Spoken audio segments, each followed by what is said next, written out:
From Homer Stryker Field in Kalamazoo, Michigan, it's almost time for Rockford Rivets baseball. Tonight, it's Game 2 of a doubleheader between Great Lakes East rivals, the Rockford Rivets, and the Kalamazoo Growlers. Good evening, everybody, and thanks for joining us. It's Larry Larson in with you on the Rockford Rivets radio network tonight and all season long.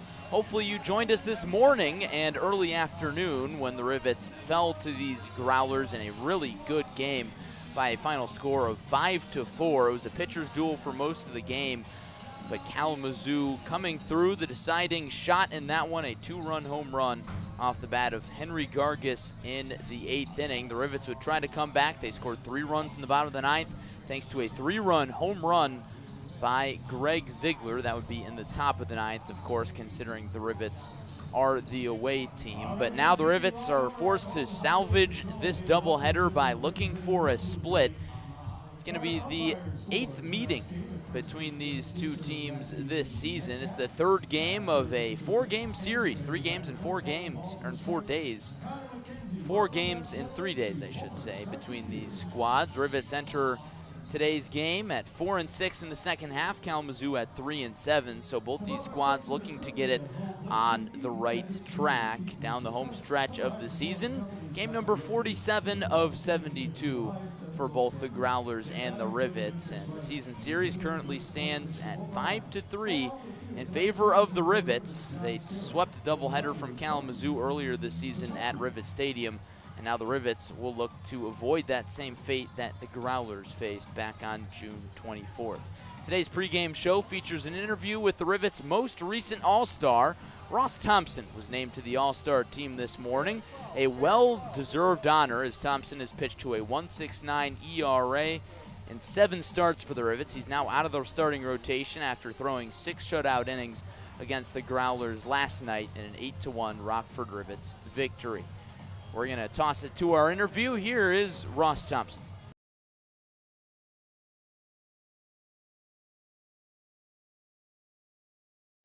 On the Rockford Rivets pregame show with the Rivets' newest All-Star right-handed pitcher, Ross Thompson. Ross, how does that sound? All-Star Ross Thompson.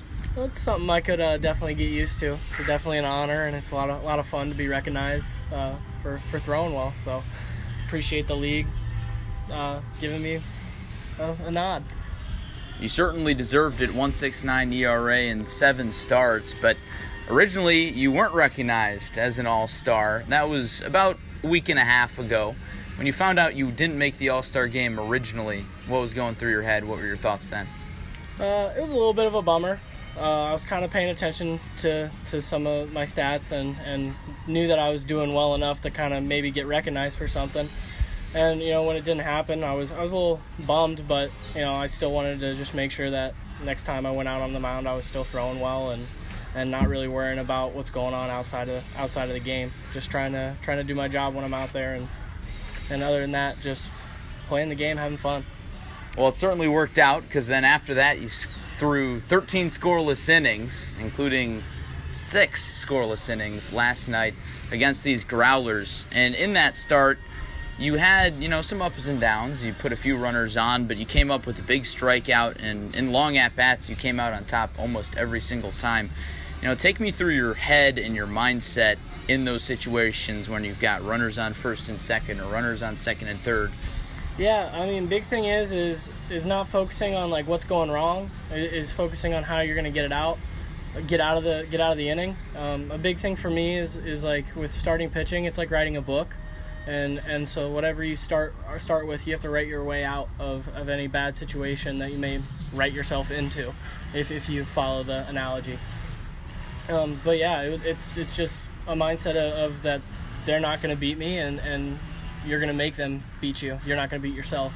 And I think that's a big thing, especially in those long at bats where, in all honesty, you just want them out of the box, and you just want the game to keep moving, and you don't necessarily care if they get on base. It's just you want to limit your pitches and get people out as quickly and efficiently as possible. And those long ABs don't really help that too much. Yeah, watching your rhythm on the mound, it's quick. You can tell you want to get off the mound as quick as possible for a guy that likes to pitch. You're out there moving right along. How would you describe your pitching style? Because looking at the numbers, you've got some strikeouts. Obviously, you don't walk a lot of guys. But I think a lot of people probably wouldn't consider you a power pitcher or a strikeout pitcher with that fastball in the mid to high 80s with a lot of breaking balls. So for somebody who's never watched you pitch, how would you describe your style of pitching? I would say just one word would be competitor. I just want to be competitive in the zone with every pitch and try to execute every pitch. And, if whatever happens, the pitch that you throw, you shake it off. Good, bad, indifferent, doesn't matter. You just move on to the next pitch and you keep going. And you have to grind, especially with like hitters like you see in the Northwoods. There's quality hitters all over the place. They're able to fight and battle, and you can throw your best pitch and it might get hit. And that's something you kind of got to get used to. And it's a lot of fun competing at this level doing that. You got your first experience with that competition last summer with the Rivets during the last 2 weeks of the season. How much did that help? I think it helped a lot, especially getting into the organization with the Rivets and everything. It was walking in this year was easy. I knew everyone. I knew what was going on. I knew how people were and what was expected of me.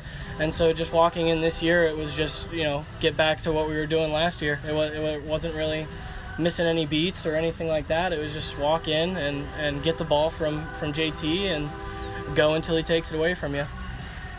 It's worked out, certainly. And looking at your new role with the team, obviously you're done starting, hitting that innings limit.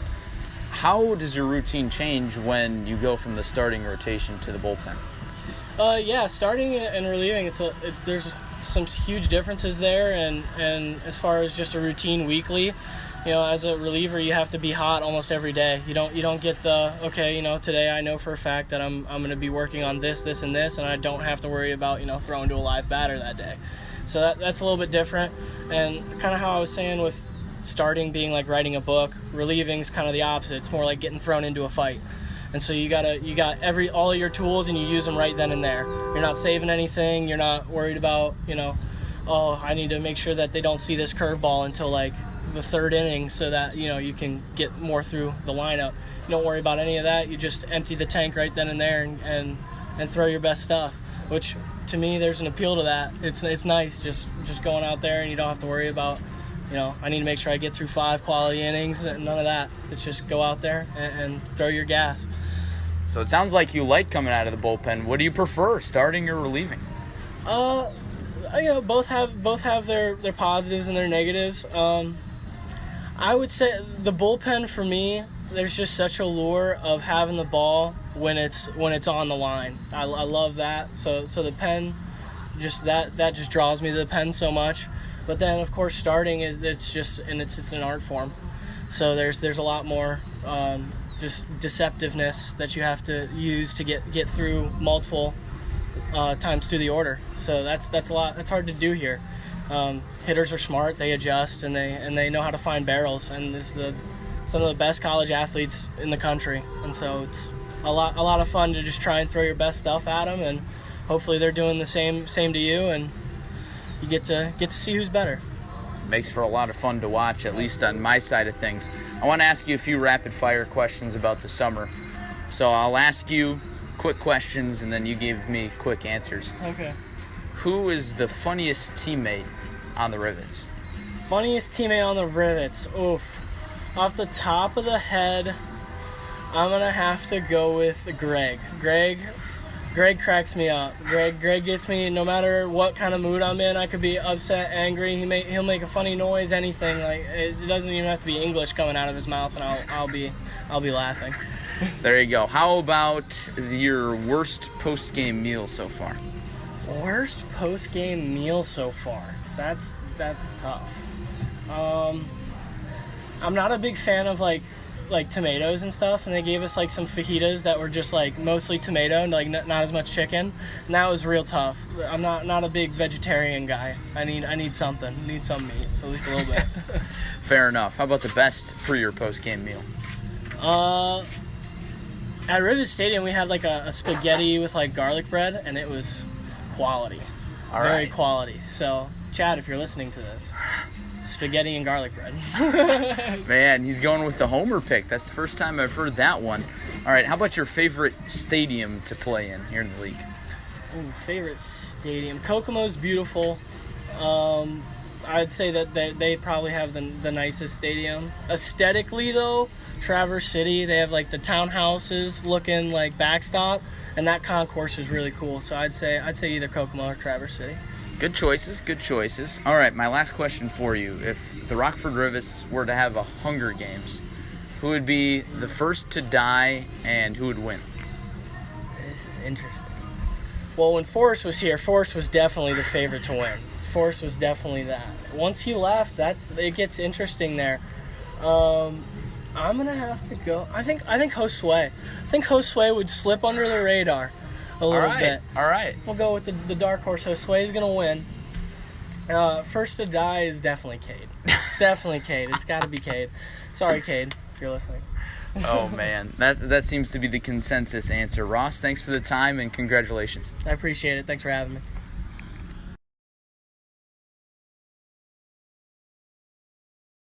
That was the Rivets' third All-Star, Ross Thompson, just named to the All-Star team today. Thanks to Ross for taking the time to chat before today's second game of the doubleheader between the Rockford Rivets and Kalamazoo Growlers. Growlers took game one earlier today by a final of 5-4 after the Rivets took game one of the series 8-1 last night. And it's been a long day for the Rivets. They showed up at the stadium at about 9:15, left the hotel at 8:15, got some breakfast, and then rolled up and got ready to play baseball. It's been one heck of a day, and right now the pregame home run derby is going on in Kalamazoo. Tommy Benson participated for the Rivets. He hit 11 home runs, and right now TJ Williams for Kalamazoo has 10 with 4 seconds left on the clock. There's a timeout for some reason, and now we're back in play, and he belts a long home run out of here. And so the two guys tied at 11 home runs. I don't think I've ever seen a tie before a home run derby before, and I think TJ Williams is disputing that, saying we need to keep going. But we've got an actual baseball game to play. First pitch scheduled for 6:35 Eastern. It's currently 6:33 in the Eastern time zone. Let's get you today's pitching matchup. First for the Rivets, it's going to be Ryan Green, the junior from Concordia, Wisconsin, making his first start of the summer here in 2021. He's got 2 appearances so far this season, going 3 1/3 innings, allowing a 2.70 ERA. Just 1 earned run between those 3 1/3 innings, walking 2 and striking out 2. This spring at Concordia, Wisconsin, he pitched 54 1/3. And he posted an ERA of 4.97. Apologies for my pauses here. I'm trying to figure out what's going on in this home run derby, and it looks like they're going to have a swing off. So Tommy Benson is going to get a chance to hit a few home runs, and as will TJ Williams. Benson belts a long fly ball out to left field, and that one's going to find the short porch out and left. And so he's up to 12 home runs, lines the next one short of the fence.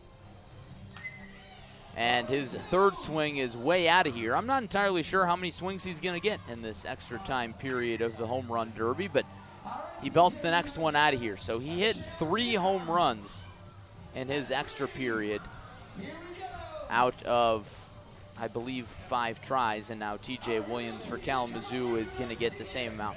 So Ryan Green is going to be the starting pitcher for the Rockford Rivets, while Hayden Berg takes the ball for the Kalamazoo Growlers. And that's a name that the Rivets recognize, and not in a good way. Berg sliced up the Rockford Rivets back on July 3rd here at Homer Stryker Field. He went 7 innings, allowing 1 hit, no earned runs, 5 walks, and 6 strikeouts. Just 1 hit through 7 innings. A very impressive performance from Berg. But overall, Berg this season has an ERA of 3.81 in 5 starts and 7 total appearances. So it should be an intriguing pitching matchup. The Rivets got a great start out of Peyton Hutchings this morning. He went 5 2/3, allowing 5 hits and 2 earned runs. And the Rivets pitching staff has really calmed things down after allowing 22 runs to the Traverse City Pittsburghers on Tuesday night. Rockford has only allowed 6 runs in the last 2 games, 1 last night and 5 this morning. That's the pitching matchup, Berg against Green. And now the scenery here in Kalamazoo, just like earlier today, it's very cloudy, a gray overcast sky. A little bit of rain in the forecast, some scattered showers in the area. They stayed away for game 1. We'll see if they stay away for game 2 as well. The temperature is comfortable, right around 78 degrees, and the wind is blowing in from center field. The dimensions here, it's 400 to dead center, 315 down the right field line, and 291. Yes, you heard that right, 291 feet down the left field line. So a short porch for right-handed batters. We saw Greg Ziegler take advantage of that in the top of the 9th inning of game 1, belting a 3-run home run to get the Rivets within 1, but their rally would fall short there. The Rivets currently hold the edge in the season series 5-3, with the home team winning all but one game, and that one game would be last night's 4-game series opener, which the Rivets won 8-1. Let's get you the starting lineups for this matchup. First for the visiting Rockford Rivets, managed by J.T. Scara. Shamar Page, the junior from Louisiana Tech, leads it off. He's going to be the DH. Jake Donahue bats second. He'll play left field. Brody Harding is the shortstop, batting third. Wade Elliott is the cleanup man. The sophomore committed to Louisiana Tech is at third base. Brian Fuentes at first base, batting fifth. Jared Cushing had an RBI in game 1. He's the second baseman, batting sixth. Johannes Hawkinson will bat seventh out in right field. Greg Ziegler is in center. We talked about his homer a moment ago. He'll bat eighth. And Joaquin Monque rounds it out, doing the catching and batting ninth. Those are the Rivets. These are the Growlers. Don Goods, the sophomore from Northwest Ohio, will bat leadoff and play center field. Damon Lux, a late scratch from Game 1's lineup, is inserted in Game 2's order, batting second. Brooks Coetzee, the junior from Notre Dame, bats third. He'll be out in right field. Jake Geloff, the freshman from Virginia, is the third baseman, batting cleanup. Henry Gargis had the deciding home run in Game 1 earlier today. He bats fifth, and he'll play first base. Luke Storm, the freshman from Duke, bats sixth at DH. Luke Lido, the high school senior, a native of the Kalamazoo area, bats seventh at second base. Dominic Patelli is the shortstop, and Tate Ballestero, the sophomore from Virginia, will do the catching, batting ninth. That's the Growlers lineup. The Rivets in their traveling gray uniforms with dark gray pants, dark gray tops, with gold lettering across the chest and gold numbers on the back of the uniforms, with a Rockford Rivets side patch on the right sleeve. As for the Growlers, they're in their home whites, just as they were this morning, sporting white pants and mostly white tops with navy blue trim, navy blue text across the front that says Kalamazoo with navy blue numbers and yellow numbers on the lower left rib cage. And they'll sport navy blue caps with gold brims. The starting lineups have been introduced. The lineup cards have been exchanged. The lines are chalked. It's almost time for baseball in Michigan. Hayden Berg taking the ball for the Growlers, and he's getting his warm-up tosses in right now. Berg, not the most intimidating figure, standing at 5'11", 180 pounds, but that really doesn't matter all that much. He's got good stuff, really good breaking ball, but sometimes he struggles with control so far this season. 14 walks, 24 strikeouts. And he struggled with control in his start against the Rivets, but other than that, he was dominant, only allowing one hit in 7 innings of work, not allowing an earned run in the Rockford Rivets loss back on July 3rd. 11th game of the second half for both these Great Lakes East teams. The Rivets entering action tonight in fourth place, out of 6 teams in the Great Lakes East, behind Traverse City by a game. The Rivets trailed the first place Kenosha Kingfish by 2.5 games entering action tonight. Kalamazoo, they're in last place with a record of 3-7, and they also finished near the bottom of the standings in the first half here in the Great Lakes East. Now it's time for baseball at 6:40 p.m. in the Eastern Time Zone. Shamar Page climbs in the left-handed batter's box, sporting an ankle guard on his front left foot. He takes a breath, some half swings, and climbs in the batter's box. And we are finally ready for baseball. Berg winds and deals, and the first pitch misses in the dirt. And we are underway at Homer Stryker Field. Page did not play in the first game of the doubleheader. And immediately after Berg throws that ball, he exchanges baseballs with the home plate umpire Connor McKenzie. McKenzie will call balls and strikes. Matthew Metcalf at first base tonight. And Rex Engstrand is over at third base. Hayden Berg taking his time in between pitches. He holds the glove out in front of his face. He kicks and fires the 1-0. Fastball in there for a called strike, back even at 1 apiece. Page batting .278. Played in game 1 of this series last night and picked up a base hit. 1-1, swing and a miss on a pitch just outside, in the outside half of the zone.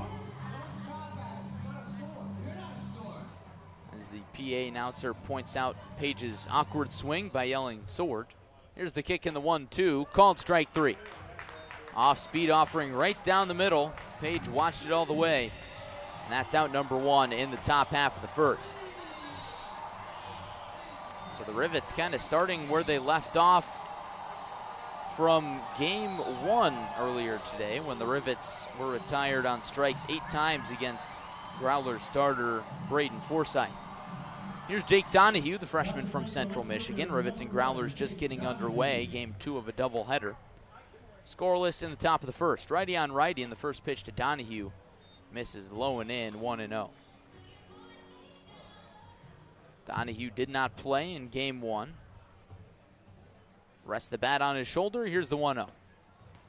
It misses low with the fastball at 91 from Berg. Good velocity for him there. Working from the center of the rubber, winds and fires the 2-0 pitch. Fastball misses inside. It's quickly 3-0. The Growlers have struggled with walks this year. They are 3rd in the league in walks, and as a result, they play a lot of long baseball games. 3-0, fastball splits the plate, it's 3-1. But the Growlers in particular have struggled against Rockford with those walks. They've walked Rockford now 55 times. Here's the 3-1, breaking ball called strike on the outer half, and the count is run full. Donahue not taking the bat off of his shoulder here. He puts together a lot of good at-bats. He had a 17-game on-base streak, snapped his last time out. Payoff pitch swung on and lifted, foul out of play. We'll have another payoff pitch. We saw a lot of long at-bats in game 1 of the doubleheader earlier today. And also in game 1 of the series last night. Here's another payoff. Swing and a tapper past the mound. Berg charges and flips underhand to Henry Gargas covering first base.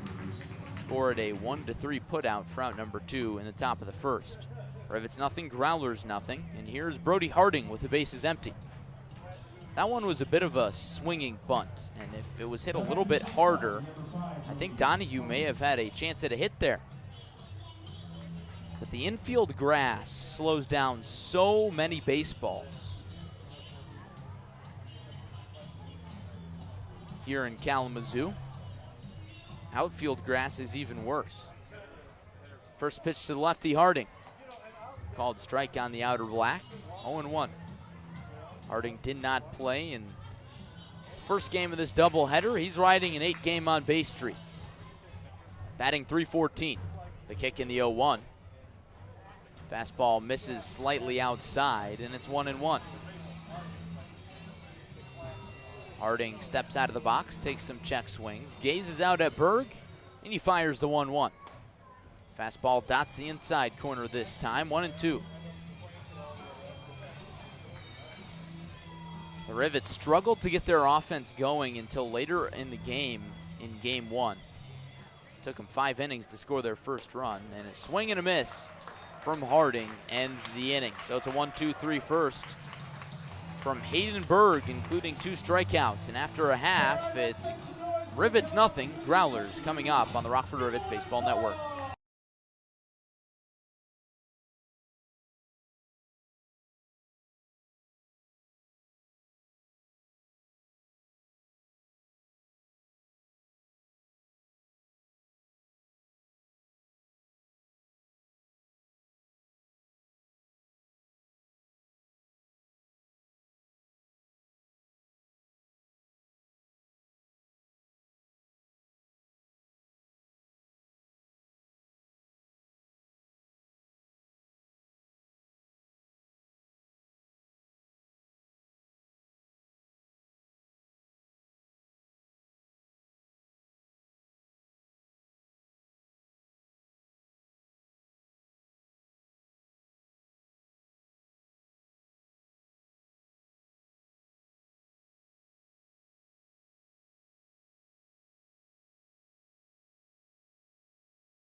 We're back at Homer Stryker Field. Rivets nothing. Growlers about to step to the plate in the bottom of the first inning.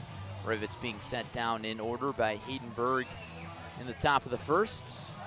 The righty from Western Michigan picking up where he left off against the Rivets from his start back on July 3rd.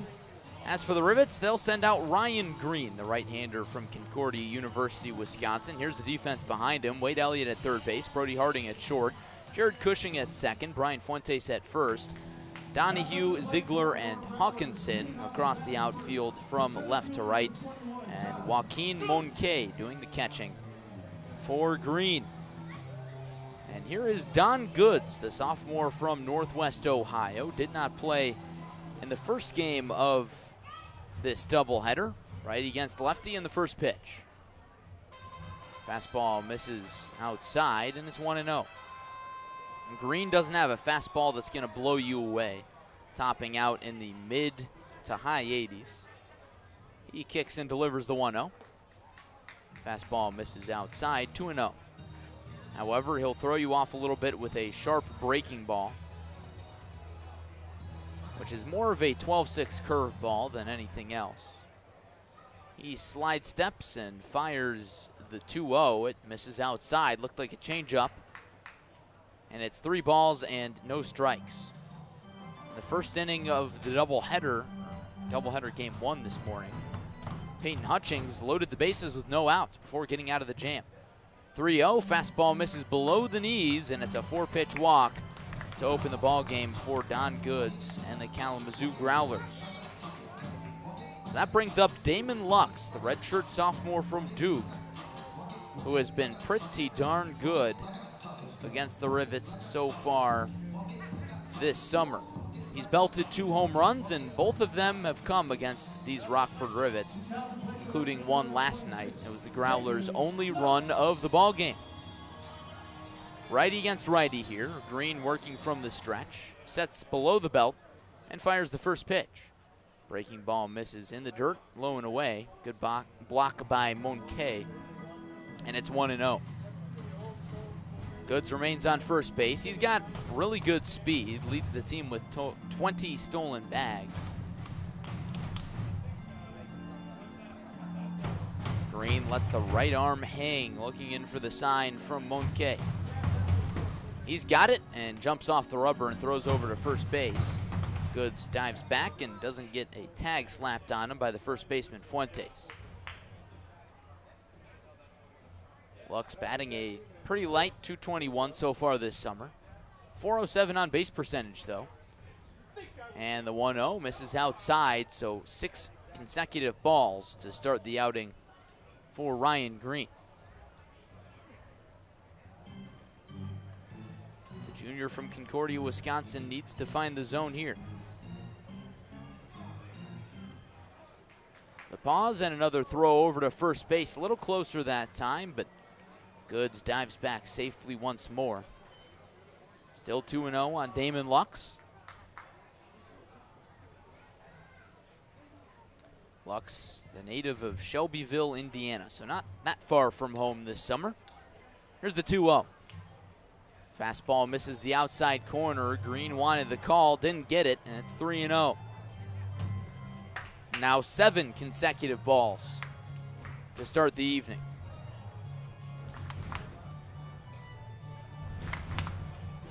Green looks at the runner. Comes set, and here's the 3-0.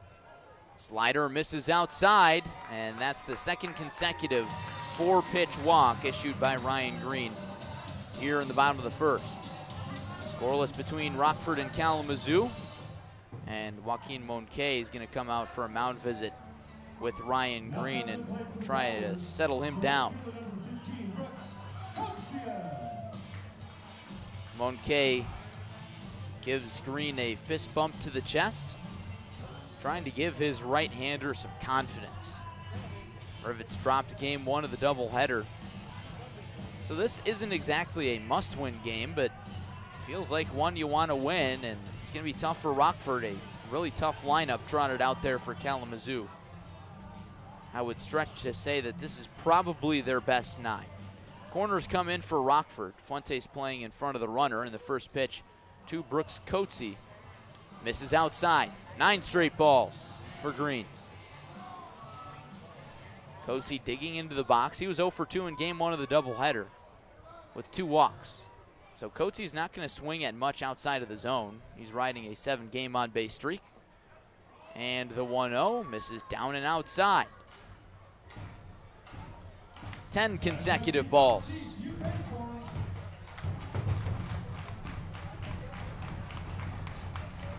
Back in 2019, I remember former Rivets broadcaster Corey Berberian telling me a story about coming to Kalamazoo, and when a Rivets pitcher couldn't find the zone, they started chanting ball 4, ball 5, ball 6. Here's the 2-0 in there for a called strike. A breaking ball on the outer half, and it's 2-1. So after Green delivers 10 straight balls to start the outing, he finally finds his zone. But Green is probably lucky that those same fans aren't in the house tonight to chant ball 10 at him. He sets, and the 2-1 breaking ball misses down and outside. Monkey slides out of his crouch to snare it, and it's 3-1. So Green not in much of a better spot than he was after he didn't throw that strike, or before he threw that strike, I should say. Coatsy with the bat on his shoulder, gazing out at Green, and the 3-1 swung on and popped up. Behind home plate, Monkey sheds the mask, camps under it, and makes the grab for a big out number 1. Ryan Green needs that boost of confidence, and he gets that by inducing a pop out against Brooks Coatsy. And here's Jake Geloff, a dangerous batter, the freshman from Virginia. Didn't play in game 1 of the doubleheader, but he played in game 1 of the series on Wednesday night. He had 1 hit then. He spins the bat around in his hands, and the first pitch to him. Breaking ball called strike 1 on the outside corner. It's 0-1. Geloff, the brother of former Growler Zach Geloff, who just went in the 2nd round of the MLB draft just last week, so congratulations to the Geloff family. The 0-1 swung on and tapped foul behind home plate, and it's 0-2. Both Geloff brothers attended the University of Virginia, so a little bit of a Virginia to Kalamazoo pipeline for Growlers manager Cody Pachaki going on. Geloff gazes out at Green. He sets and throws the 0-2. Swung on and grounded to first base. Fuentes throws to second for 1, and Harding can't catch the baseball. Everybody's safe.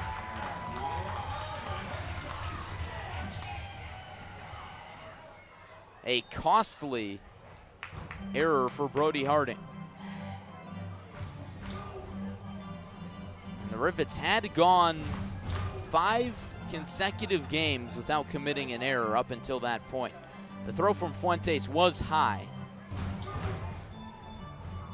However, it touched the webbing of Harding's glove, so that error loads the bases. Geloff reaches on the fielder's choice. And the first pitch to Henry Gargis, swung on and poked foul out of play. Rivets and Growlers scoreless in the bottom of the 1st inning. Don Goods on 3rd base, Damon Lux on 2nd base. After an error on Brody Harding. Geloff on 1st after a fielder's choice. Gargis is not the guy you want to face here. He homered in game 1. And that home run in the 8th inning cost the Rivets the ball game. Turned out to be the deciding blow in a 1-run Growlers victory. Here's the kick in the 0-1. Breaking ball misses the outside corner. Close there, but no cigar. 1-1. Gargis, the sophomore from Stanford, really showing his first stroke of power so far this summer. That homer was his first, and he also picked up his first 2 RBIs of the summer on that swing. The kick in the 1-1. Swing and a miss on a breaking ball low in the zone. Good pitch from Green, and it's 1-2. Still just 1 out. Green inducing a pop out to Brooks Coatsy for the first down. trying to get out of the first inning unscathed. He has labored this inning. He delivers the 1-2. Swung on and flied into deep left field. Long run for Donahue, and that one is gone. It's a grand slam for Henry Gargis. His second home run of the day. The first was the game-winning homer in Game 1. And in the nightcap, he starts the game with a bang.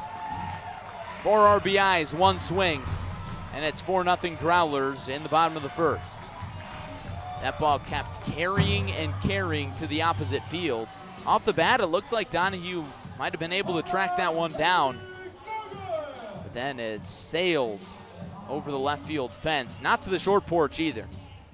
It was to the power alley.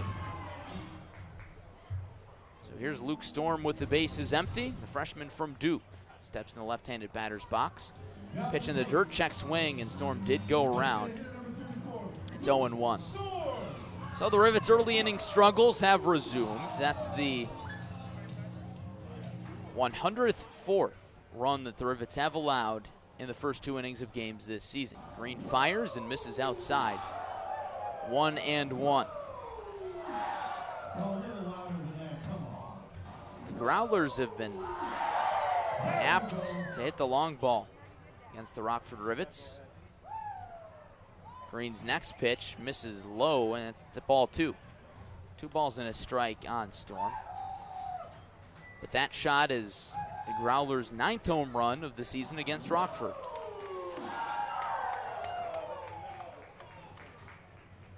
Green looks in for the sign from Monkey. He's got it. And the 2-1 is swung on and tipped into the glove of the Rivets catcher, and it's 2-2. The lights have been flipped on here at Homer Stryker Field before 7 o'clock in the Eastern Time Zone. Here's the wind in the 2-2. Breaking ball misses down and outside, right around the knees. And the count has run full. Ryan Green at 22 pitches so far this inning, well below the limit of 35. If he hits 35, he can't come back out for the second. Here's the payoff pitch, swung on and flied into center field. Greg Ziegler ranges a few steps towards right, camps under it, and makes the one-handed grab for out number 2. Rivets trailing 4-0 in the bottom of the first, thanks to a grand slam by Henry Gargis. And here's Luke Lido.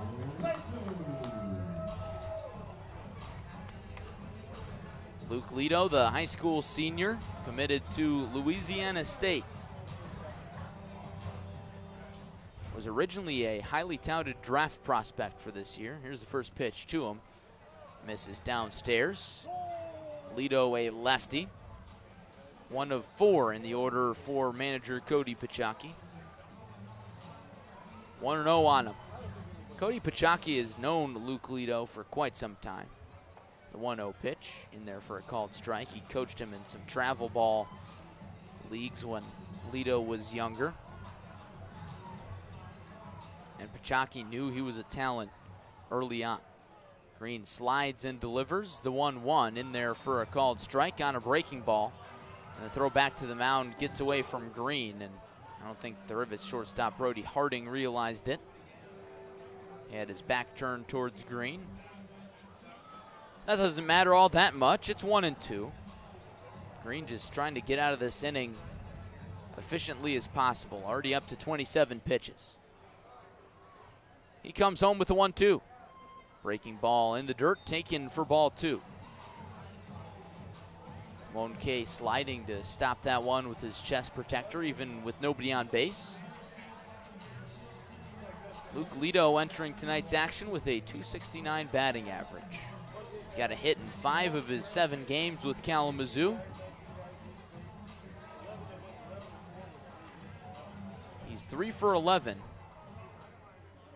against the Rockford Rivets. Here's the 2-2, swinging a foul back. We'll do it again. A long first inning for the Rivets.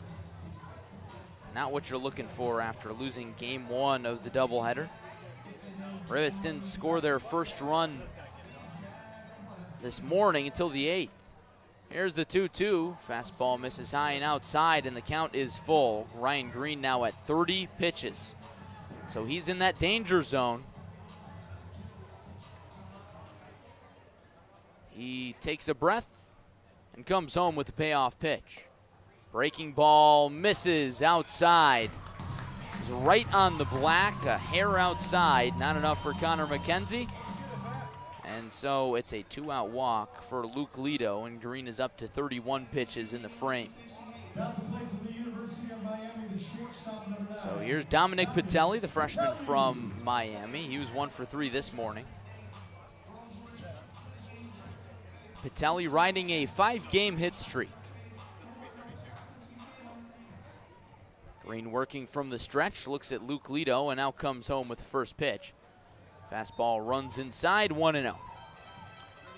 So unless Patelli swings at one of these pitches from Green and is set down, Green will more likely than not only have a 1-inning outing.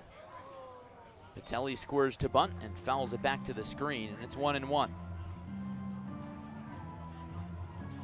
Ironically enough, Green wearing the number 35 tonight, hoping he doesn't reach that number. He lets his arm hang, looking for the sign from Monke.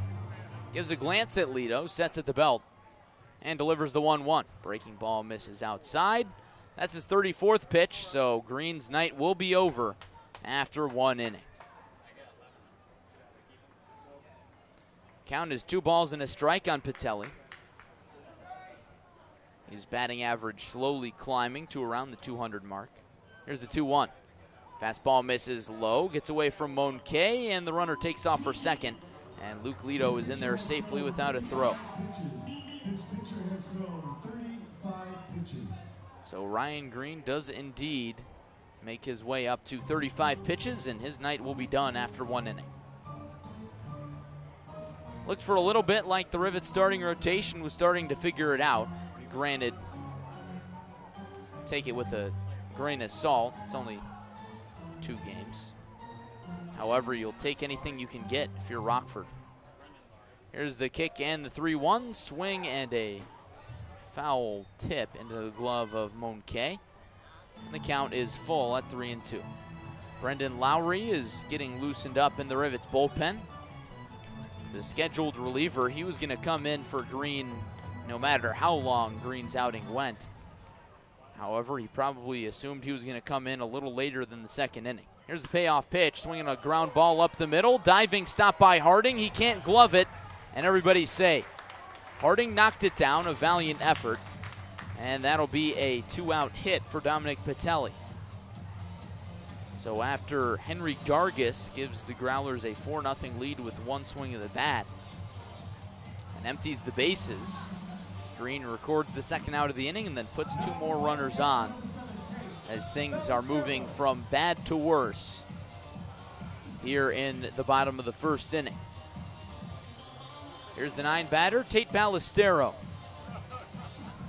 So every Growler will record a plate appearance here. Ballestero, a switch hitter, batting from the left side here. And the first pitch to him. Breaking ball misses outside, 1-0.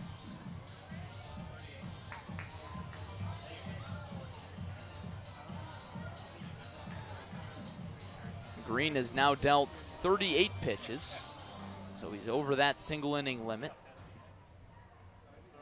Put into place by the Northwoods League. The 1-0 line drive into right field. Johannes Hawkinson tracks it down before it falls, and the inning mercifully comes to an end.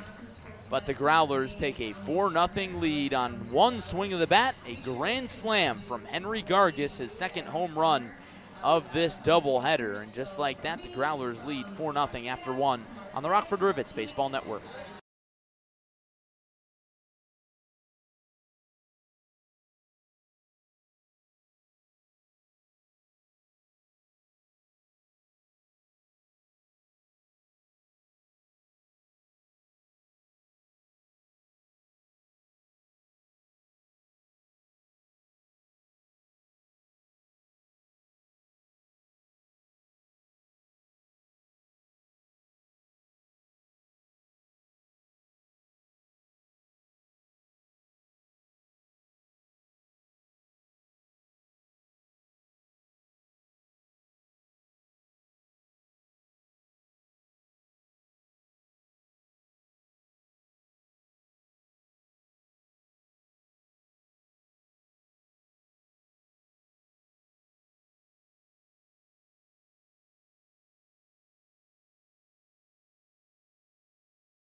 Rivets trailing 4-0 in the top of the second inning. One swing of the bat doing all the damage against Ryan Green in this one. A grand slam by Henry Gargis in the bottom of the first. And now the Rivets will try to do some damage against Hayden Berg. Righty on righty, first pitch to Wade Elliott, the cleanup batter, swinging a ground ball past Jake Geloff at third base into left field. It's a leadoff single for the sophomore committed to Louisiana Tech. Good swing of the bat from Elliott there. Encouraging to see as he's slumped here in the middle of the season. He's starting to turn it around, now 5 for his last 16, and here's Brian Fuentes with the Rivets behind 4-0. Fuentes, the redshirt freshman from Indiana State, had a base knock in game 1. Had the hardest hit off of the Growlers starter, Braden Forsythe, in the first pitch to him. Breaking ball called strike 1 on the outside corner, 0-1. Wade Elliott with good speed off of first base. Not the biggest threat to steal. He's just got 4 swiped bags, and the 0-1 is swung on and grounded past Jake Geloff down the left field line, past the Rivets bullpen. Wade Elliott cruises into second base. Fuentes into second, and it's a double in the top of the second. Wade Elliott on third base. Fuentes on second for Jared Cushing. The Rivets' second baseman tied for the team lead in RBIs with 25. This is exactly how you respond after falling behind 4-0 in the first inning. Rivets need to respond and score some runs here. They didn't score in game 1 until the 8th inning. Righty on righty, first pitch from Hayden Berg. Swinging a tapper down the third base line. It's 0-1.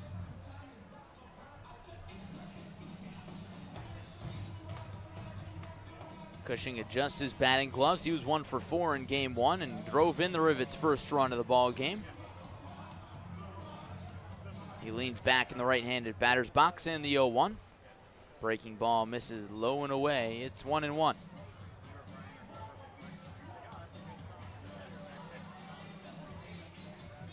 Cushing, the redshirt freshman from Xavier, scheduled to leave the team before the All-Star break. His last game will be on Sunday. He waves the bat back and forth, and Berg deals. Swinging a foul straight back and out of play. And it's 1-2. That one whizzing by the press box. Fastball at 91 from Berg.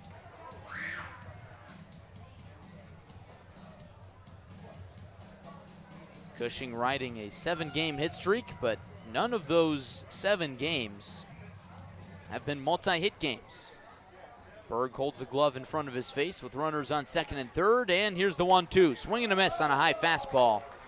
And Jared Cushing is retired for out number 1. Third strikeout of the ball game for Berg, just through an inning and a third. And there's one away for Johannes Hawkinson. Elliott on third base, Fuentes on second. Rivets trailing 4-0 in the second inning.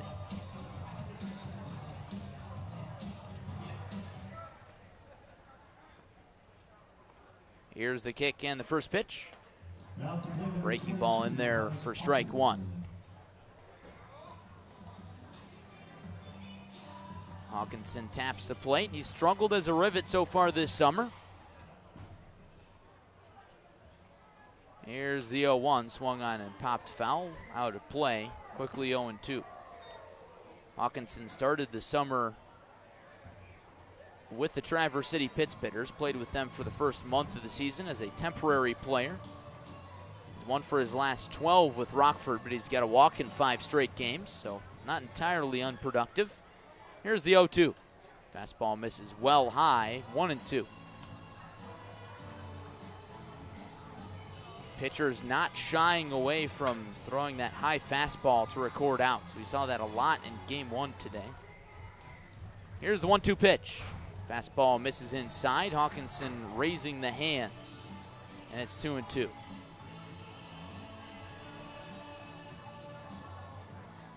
Hawkinson takes a check swing, looks at the home plate umpire Connor McKenzie, having some sort of discussion.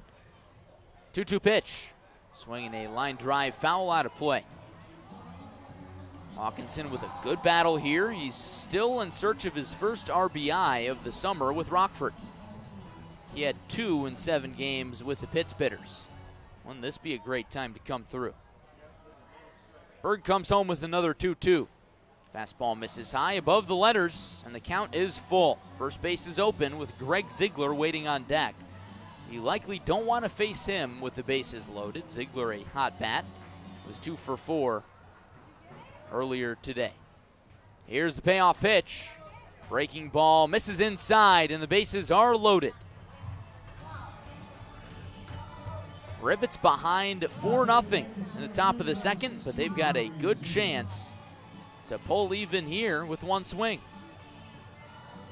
Greg Ziegler belted a 3-run home run in the 9th inning earlier today to bring the Rivets within 1 run. But Rockford would end up falling in the first game of the doubleheader. 5-4. Berg working from the windup. No runners being held on, and the first pitch. Swinging a foul ball into the Growlers dugout. No protective barriers in front of either dugout. They're situated kind of down the baseline, so they're not directly in the line of fire. Here's the kick in the 0-1 to Ziegler. He watches a fastball down and outside, 1-1. Good pitch from Berg. Tried to locate that on the outside corner. Not quite in the zone. Ziegler taps the plate twice. Gazes out at Hayden Berg as he deals the 1-1. Swung on and popped up off the first base side. Henry Gargis, the first baseman, watches that sail into the grandstand, and that lands right on somebody's seat. And a young fan grabs that one in front of the tabletops that are situated up the first base grandstand. 1-2 on Ziegler. Ziegler, a native of Joliet, Illinois. Sophomore transferring from Missouri State to Johnson County Community College. The 1-2, fastball misses inside near the shoe tops, and it's 2-2. Nowhere to put Ziegler. The 9-batter Joaquin Monque waits on deck.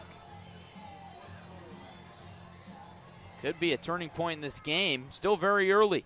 The 3-2, swinging a ground ball down to third base. Jake Geloff backhands, charges to the third base bag, throws across the diamond in time to get Greg Ziegler. It's a 5-3 inning-ending double play. The Rivets strand the bases loaded, and the score remains Growlers 4, Rivets 0 after an inning and a half on the Rockford Rivets Baseball Network.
Brendan Lowry. Bottom of the second inning, and the Rivets are already on their second pitcher of the ball game as they trail 4-0. Ryan Green chased from the ball game after 1 inning of work. And here is Brendan Lowry. Lowry, the left-handed pitcher from Waubonsie Valley Community College. A sidearm hurler. Pitched for the Rivets last summer, and now he's back on the squad midway through the season. He's got an ERA of 3.86 and 2 1/3 innings pitched and 2 appearances. He'll face the top of the order, and the first pitch to Don Goods. Fastball in there for a called strike 1 on the outer half.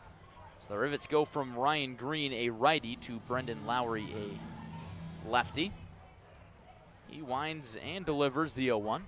Breaking ball in there for a called strike 2. So a stark contrast from the start of Green's outing when he delivered 10 consecutive balls. Green hit the Northwoods League single inning pitch limit, so he had to come out of the ball game. Lowry shakes off Moncay and now fires the 0-2. Slider misses down and outside. And it's 1-2.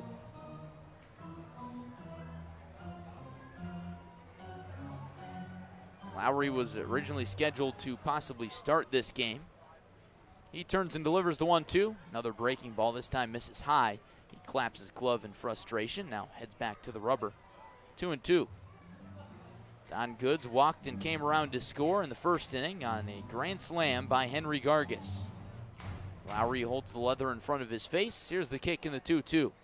Fastball misses down and outside, and maybe the two starts aren't so different after all. We'll see if Lowry can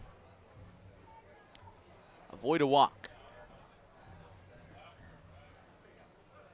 The big and burly lefty looks in for the sign. He's got it, and now the payoff pitch. Fastball misses outside, and that's a leadoff walk to Don Goods. The Rivets hope it's not deja vu all over again. Damon Lux, the redshirt sophomore from Duke, climbs in the right-handed batter's box. He also walked back in the first inning. Rivets trail 4-0. Rockford wasting an opportunity in the top half of the second when they put 2 runners in scoring position with a single and a double by Brian Fuentes in succession to start the inning, but it didn't work out. First pitch to Lux. Breaking ball in there for a called strike 1. It's 0-1. So Lowry looking good early in count so far. Growlers not swinging quite yet. So they're treating this like it's the first time through the order, which it essentially is, of course, against Lowry. Here's the 0-1. Check swing, foul, ball out of play. It's 0-2. And a fan made a catch on the fly in the last row of the grandstand. Looks like that fella might be on a date or something.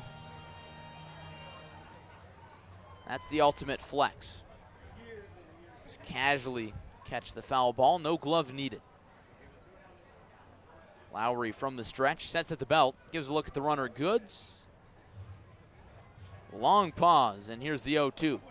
Fastball misses high above the letters, 1-2. Final line on Ryan Green, 1 inning of work. 2 hits, 4 runs, 3 of which were earned, 3 walks, and no strikeouts on 39 pitches. Lowry sets below the belt and comes home with a 1-2. Breaking ball misses outside. Looked like Lux thought about going around, but held back. As a result, it's 2-2. Brooks Coatsy waits on deck. He was the first out of the first inning. Lowry sets and throws the 2-2. Fastball called, strike 3 on the inside corner. Lux shifted his legs out of the way of that one. He thought it was inside, but home plate umpire Connor McKenzie calls strike 3, the first strikeout for the Growlers tonight. First growler for Brendan Lowry here in his first inning of work. Rivets trailing 4-0, bottom of the second inning. Don Goods remains on first base, and here's Brooks Coatsy. Now Lowry steps off the rubber and signals to Moncay like, hey, Don't need you to come out here or anything. I'm just taking a reset. Now he comes home with the first pitch. Fastball in there for a called strike on the inner black. That one a little more out over the heart of the plate than his last pitch. And it's 0-1. Lowry's fastball topping out at 85 miles per hour. I asked him about his repertoire before the game. He said mainly four-seam fastball, changeup, and a slider. Here's the 0-1. Check swing, ground ball down to first base. Fuentes fields, throws to second for one. Harding back to first, not in time. That 3-6-3 or 3-6-1 double play is very hard to pull off. That one was a slow roller on the grass, so Coetzee beats it out. It's a fielder's choice. Don Goods is retired at second base, and Brody Harding redeems himself after an error in similar fashion in the first inning. Another ground ball to Fuentes. He threw to second, and Harding dropped the throw. Rivets behind 4-0. Bottom of the second inning. Slow start to this game. First pitch to Jake Geloff, swinging a drive, deep left field, and Jake Donahue watches it get out of here. It's a 2-run home run for Jake Geloff, the freshman from Virginia. It's a 2-run blast, and all of a sudden it's 6-0 in the bottom of the second inning. A laser beam off the bat of the Virginia native. Geloff with a slow home run trot around the bases. He stomps on the plate. No obnoxious home run celebration this time. We've seen the Growlers crack open Bang energy drinks and shotgun them. We've seen them try to jump through tables at home plate. Second home run of the ball game. Third of the day for the Growlers in a day-night doubleheader. And it looked like Lowry was having a pretty good inning, but that all changed with one swing. Coetzee scoring on that long ball. And here's Henry Gargis, the guy responsible for the other home run. Belted a grand slam last inning. First pitch to the lefty, breaking ball in there for a called strike on the outer half. It's 0-1. This Rivets pitching staff just has not been consistent at all this season. Still working to find a consistent rotation. Mix of starters. The kick in the 0-1. Breaking ball, grounded up the middle and into center field. That's a 2-out single for Henry Gargis, and the line keeps on moving for Luke Storm with 2 down in the bottom of the second inning. Rivets now trail 6-0. Storm climbs in 0 for 1. Lowry only at 16 pitches, so he should be able to come out for the third inning without much trouble.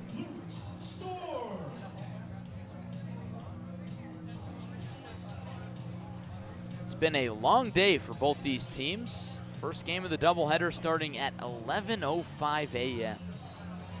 10:05 in the Central Time Zone. First pitch to the righty Storm. Fastball runs down and in. It's 1-0. Storm took his first at-bat from the left side against Ryan Green, a righty. Now Lowry flips him to the other side. Here's the 1-0. Swung on and fouled back, out of play. 1-1. Storm participated in yesterday's home run derby and defeated the Rivets participant.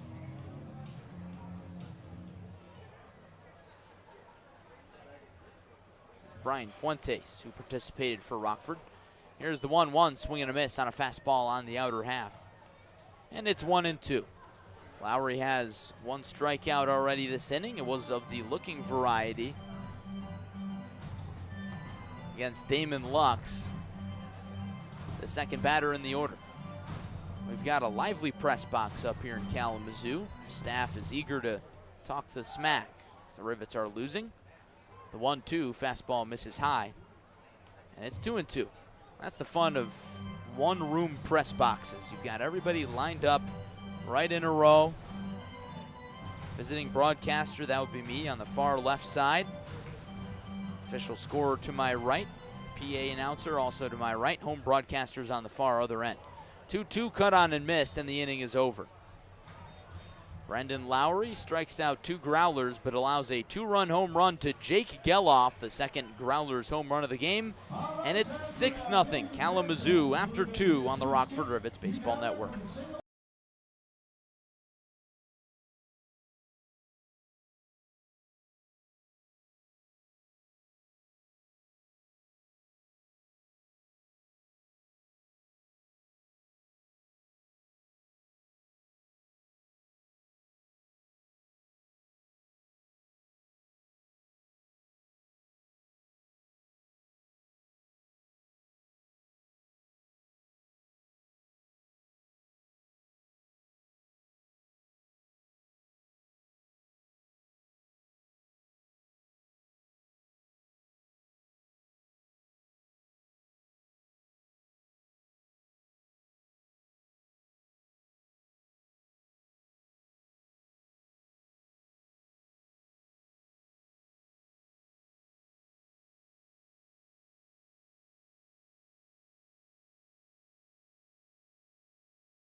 Top of the 3rd inning in Kalamazoo, Michigan, with the Rivets trailing 6-0, all on 2 swings of the bat. A grand slam by Henry Gargis in the 1st inning and a 2-run home run from Jake Geloff, his 3rd of the summer, in the 2nd inning.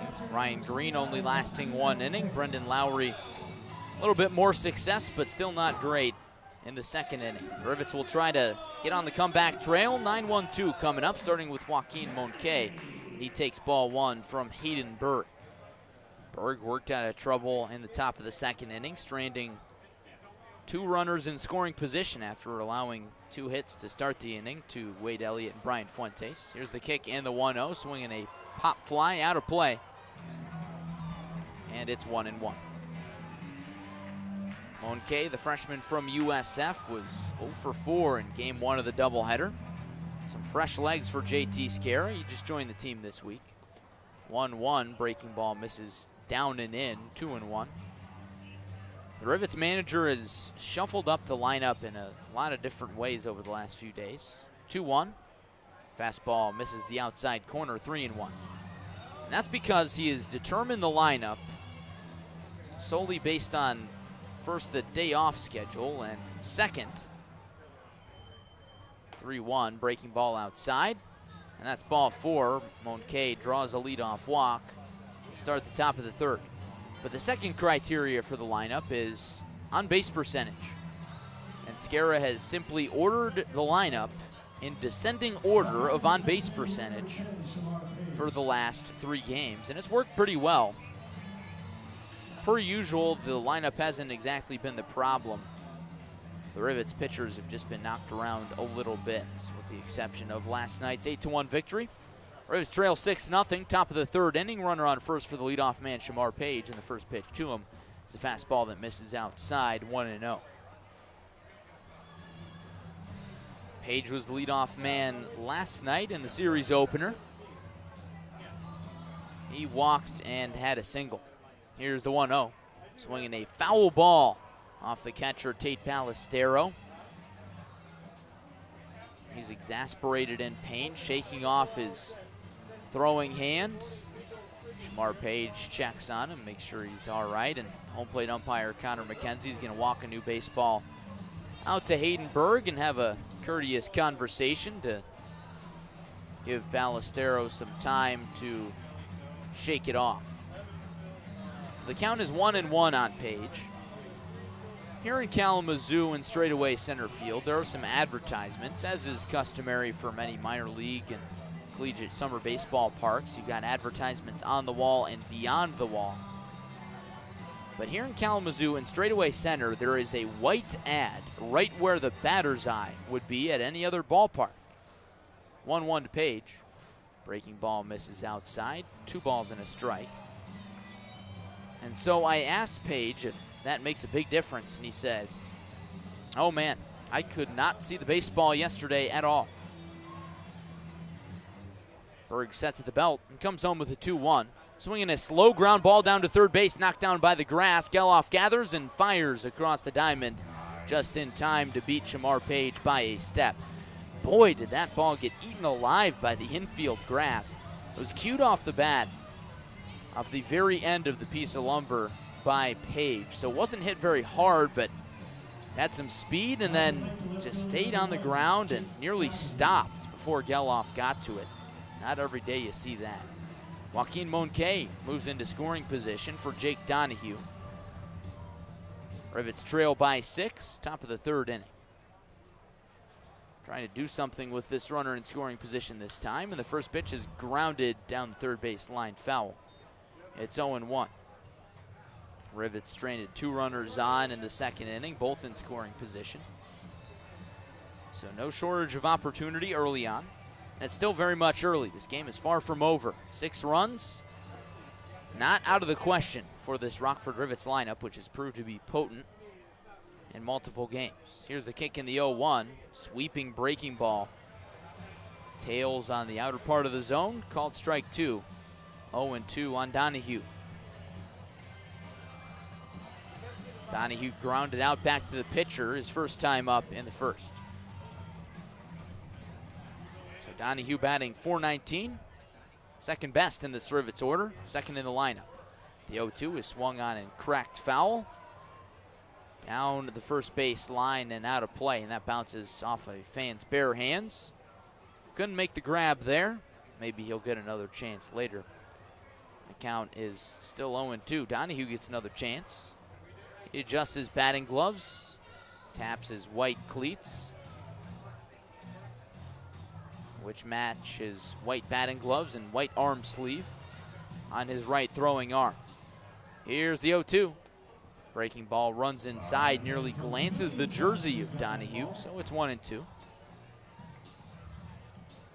Moncay with good enough speed on second base to score on a well-placed single. He's the catcher, but moves well. He's built like a catcher out there. Berg pauses, gives a look at the runner, and delivers the 1-2, swinging a shallow pop fly into left field. Damon Lux takes a step backward and comes flying in to make a running grab for out number 2. Donahue is retired. Moncay remains on second base. And now the inning comes down to Brody Harding. Rivets trail 6-0. Brody Harding is 0 for 1 with a swinging strikeout.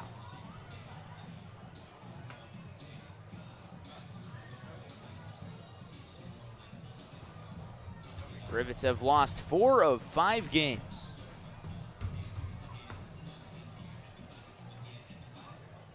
Trying to right the ship here in Kalamazoo. First pitch to Harding. A breaking ball misses outside, 1-0. Harding has been a very, very difficult strikeout, but he's struck out twice in this series now. Here's the 1-0 from Berg. Breaking ball misses well outside this time, 2-0.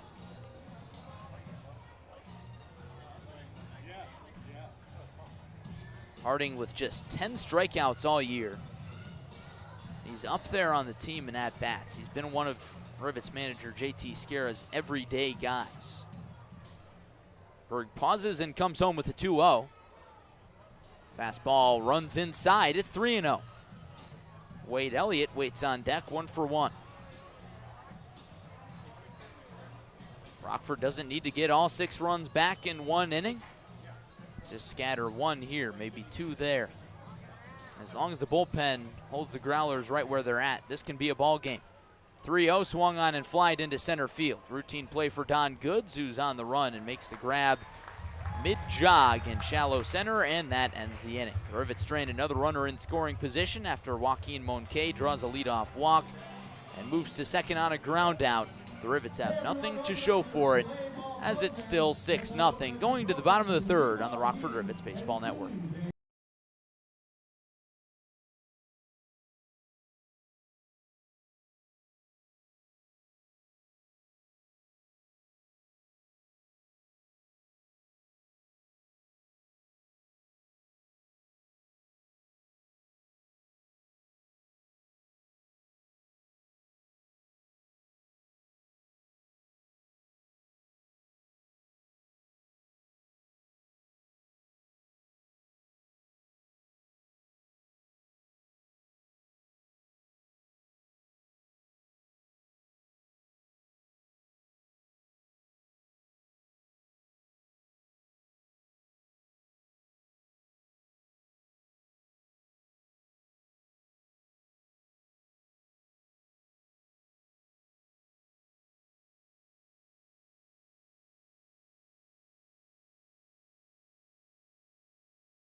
Bottom of the third inning at Homer Stryker Field in Kalamazoo. Rivets trail 6-0. Let's take a look at the out-of-town scoreboard around the Northwoods League today. Traverse City leads the Battle Creek Bombers 2-0 up in Northwest Michigan. Traverse City took game one of the doubleheader earlier today.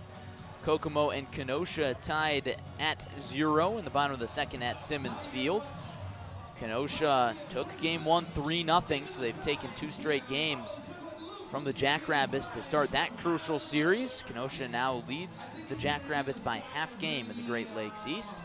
Elsewhere in the Great Lakes West, Fond du Lac and Wisconsin just getting underway, scoreless. Same for Wisconsin Rapids and Lakeshore, as well as Madison and Green Bay. Luke Lido, high school senior committed to LSU, climbs in the left-handed batter's box, and Brendan Lowry is out for his second inning of work. And the first pitch from Lowry is swung on and popped into shallow left field. Jake Donahue trails under it and makes the grab, moving towards the line ever so slightly, and that's 1 pitch and 1 out from the Rivets left-hander. A start that the Rivets needed after they put the leadoff man aboard in back-to-back innings to start tonight's ball game. Here's Dominic Patelli, the freshman from Miami, 1 for 1 with a single. Lefty on lefty again in the first pitch. In there for a called strike. Looked like a changeup from Lowry.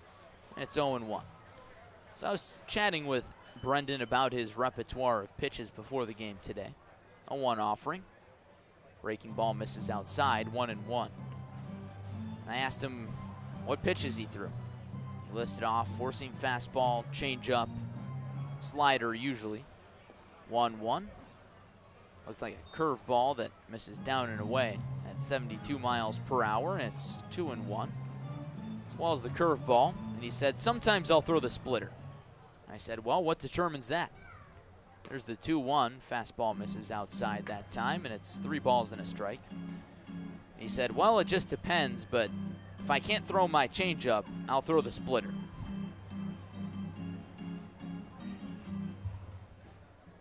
Lowry turns and delivers the 3-1 and just misses the outside corner, and he walks Dominic Patelli on 5 pitches. So a quick base runner after all for the Growlers. And here's the 9-batter Tate Ballestero, who's 0 for 1, and he'll bat from the right side here after batting from the left side in his first at-bat against Ryan Green. So it's interesting to go through pitchers' processes and find out how they approach their different pitches and how they set up their different pitches. First pitch to Ballestero. Fastball misses outside. Snap throw down to first base, not in time. Too low from Joaquin Monque. Brian Fuentes had to drop to a knee and stop that one before he could apply a tag.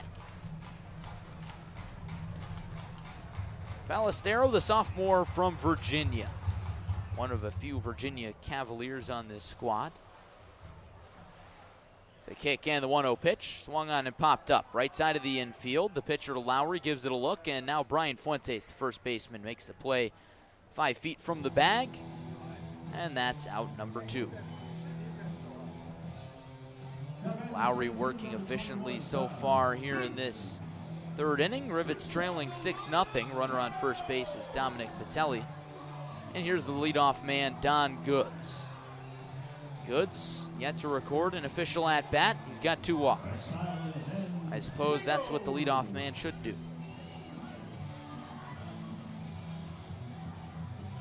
Lowry nods at his catcher, Monque, comes set. Lefty on lefty and fires the first pitch. And a breaking ball misses outside. Here in Kalamazoo for the second consecutive night, there's a juggling first base coach, and now he has moved from balls to lit torches. Just standard practice here at Homer Stryker Field. Here's the 1-0. Breaking ball in there for a called strike on the back door, 1-1. I believe the juggler's name is Kyle, as he was announced before the inning started, and he did pause before the pitch. I think that would be a recipe for disaster if he got a foul ball his way, even if he wasn't juggling. Here's the 1-1. Swing and a miss on a backdoor breaking ball. Dropped by Moan K, doesn't matter, and it's 1-2.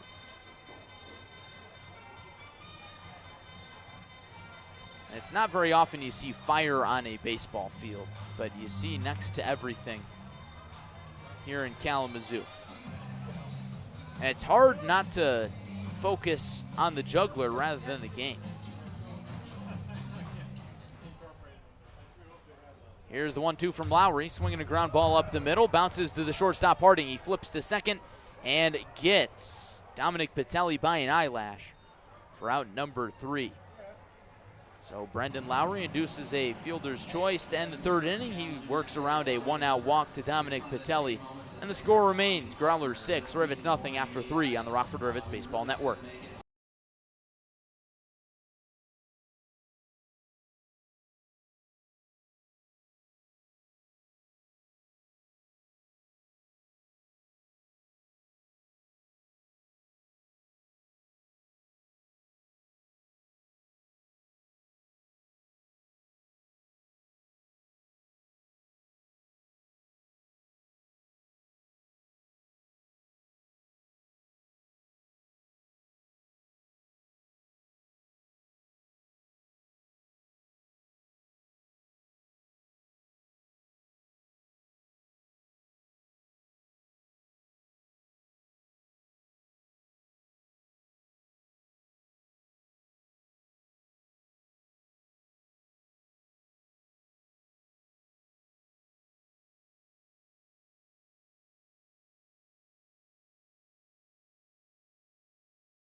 Kalamazoo Growlers 6, Rockford Rivets nothing, headed to the 4th inning at Homer Stryker Field in Kalamazoo.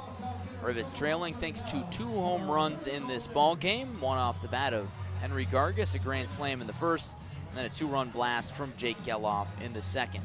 Here's Wade Elliott leading off the 4th inning, and the kick in the first pitch from Hayden Berg is a breaking ball that misses inside, nearly catches a piece of Elliott's jersey, and it's 1-0. Elliott singled his first time, and he watches ball 2 on a fastball outside, 2-0.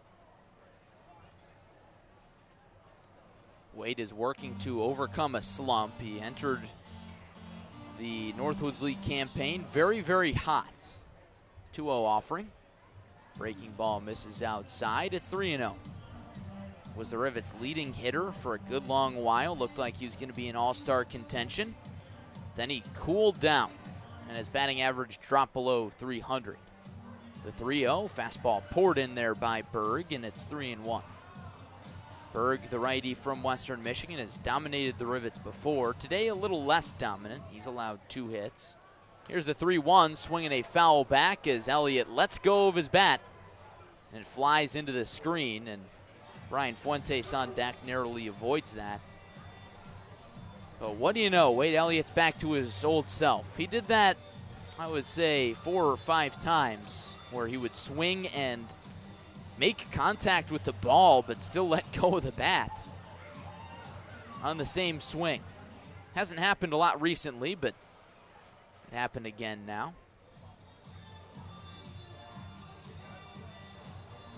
And now time is called as a ball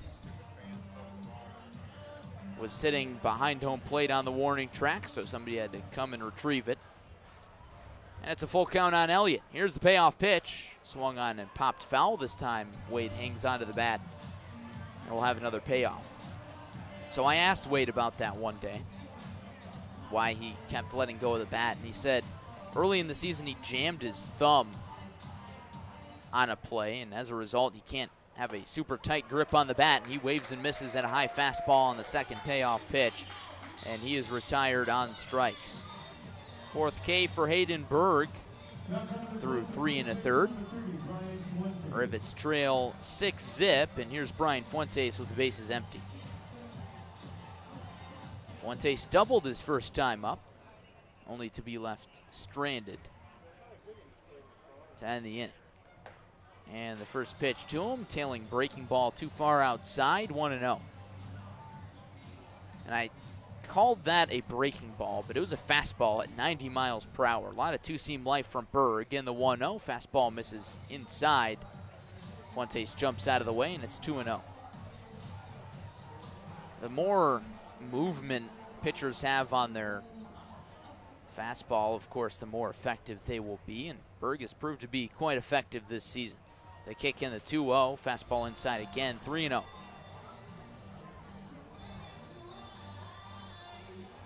Berg looking to battle back again. He turns and delivers the 3-0 pitch. Fastball right down Main Street, and it's 3-1. Fuentes taking all the way there. Berg has issued 2 walks. Here's the 3-1. Fastball misses high and outside, and that's ball 4. So the Rivets have a 1-out base runner in the top of the 4th inning. They need base runners, they need runs. Still lots of baseball left, but Rockford is trailing 6-0. And here's Jared Cushing, who's 0 for 1 with a swinging strikeout.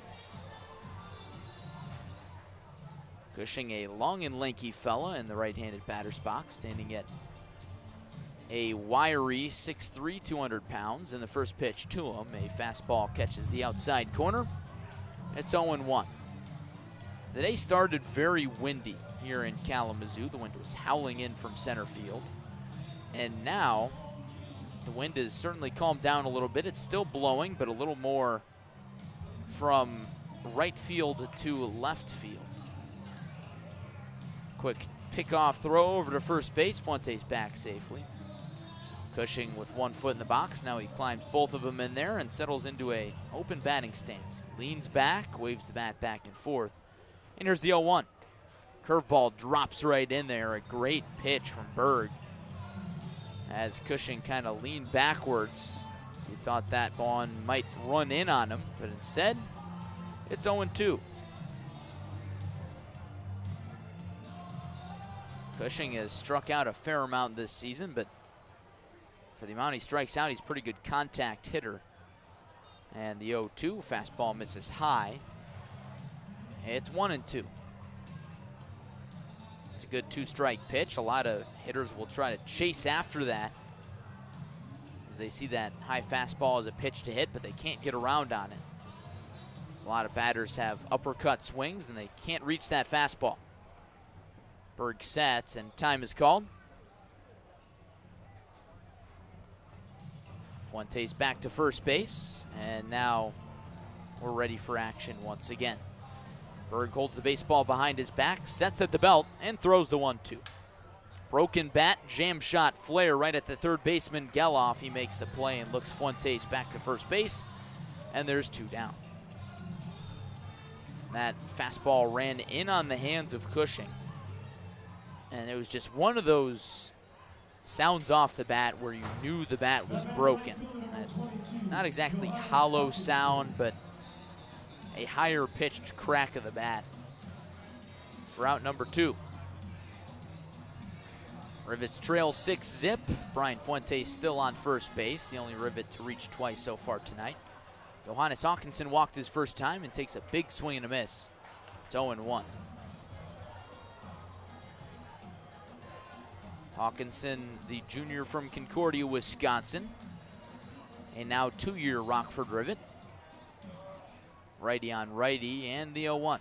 Swung on and sprayed into the third base grandstand. That one bounces off some empty seats. And it's quickly 0-2.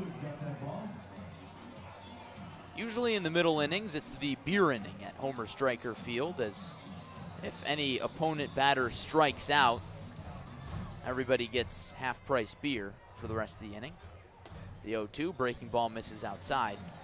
But here on this Thursday night, it's not the case, as it's Thirsty Thursday, so all Miller Lite is already discounted, half price.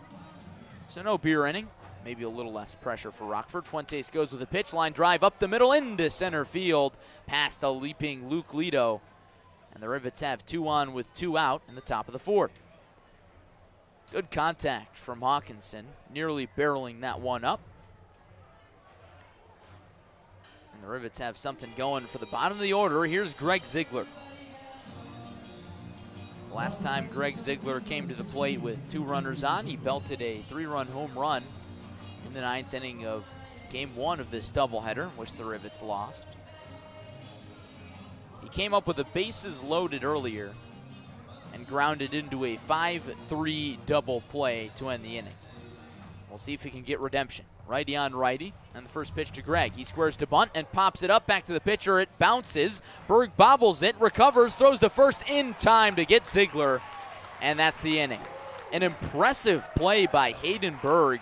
He fielded that on the bounce with his bare hand, bobbled it, and in one fluid motion, moved his arm back and threw to first base for out number 3. So the Rivets squander another opportunity, strain another runner in scoring position for the 3rd straight inning, and they still trail 6-0 after 3.5 on the Rockford Rivets Baseball Network.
Bottom of the 4th inning at Homer Stryker Field in Kalamazoo, Michigan. The Rivets trailing the Kalamazoo Growlers 6-zip. All the runs being scored by the Growlers in the first 2 innings on home runs. A grand slam in the first, a 2-run bomb in the second. And the first pitch to Damon Lux is a fastball that misses outside, out of the hand of Brendan Lowry. Out for his 3rd inning of work, taking over for Rivets starter Ryan Green, who didn't make it to the 2nd inning. The kick in the 1-0, swinging a hopper to shortstop. Harding fields and throws over the top in time to first base for out number 1. Score at 6-3, and there's 1 away. Brooks Coates climbs to the plate now.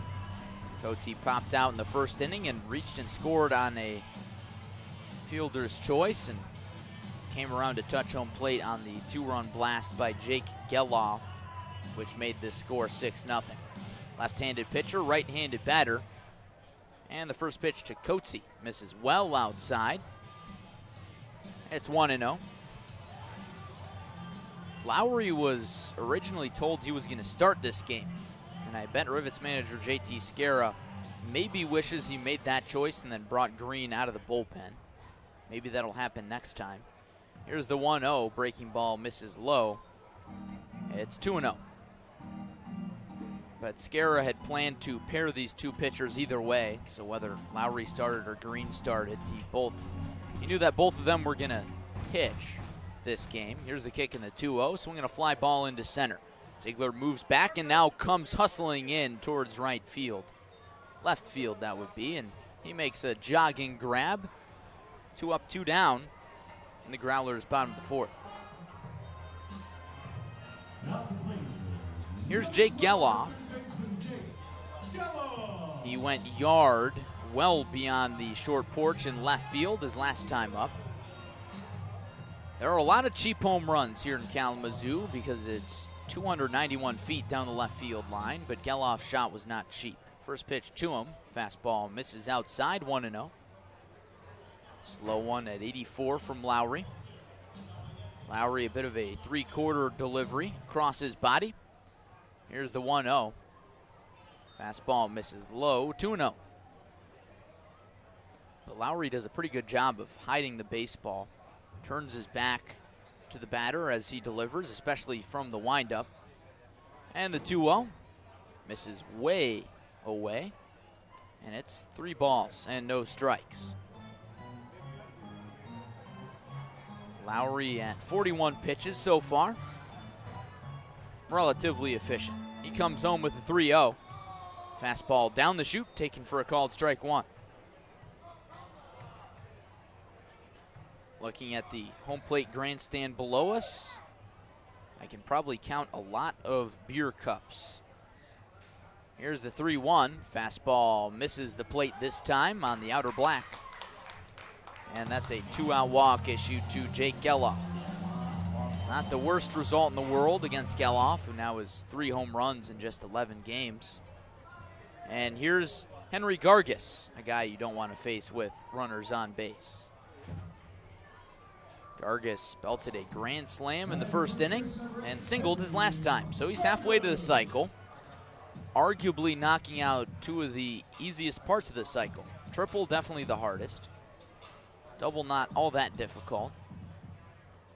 But all you got to do is get a hold of 1 pitch, and there's your home run. Lefty on lefty, and the first pitch from Lowry, swinging a ground ball foul up the first base line. It's 0-1. Rivets trail 6-0. Looking to avoid a doubleheader sweep at the hands of the Growlers. Rivets lost the first game 5-4. Lowry holds the baseball behind his back with his glove on his front knee. Long pause. Now he nods at Monque. Kicks and fires the 0-1. Breaking ball misses down and outside. It's 1-1. It is Thirsty Thursday day here at Homer Stryker Field, so discounted beer. I may just try to count up how many beer glasses I see. Maybe I'll save that for later if this game gets out of hand. Lowry fires the 1-1, and it hit him. Fastball hit Gargis right on the number. And it's back-to-back 2-out base runners for the Growlers here in the bottom of the 4th inning. Base hit could make it 7-0, and here's Luke Storm. Jake Geloff moves to second base. He walked, and Gargis now drilled with a fastball. A few arms getting stretched out in the Rivets bullpen, but nobody throwing quite yet. Luke Storm 0 for 2. He struck out swinging his last time. Came against Lowry, and the first pitch to him. Fastball in there for a called strike, dotting the inside black. 0-1. Lowry working relatively quickly, especially from the windup. The stretchy kind of slows it down a little bit.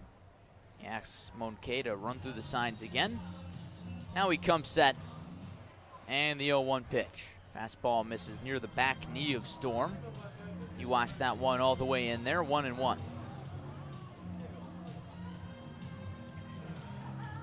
Jake Geloff dancing off second base a little bit before the last pitch, trying to distract Lowry.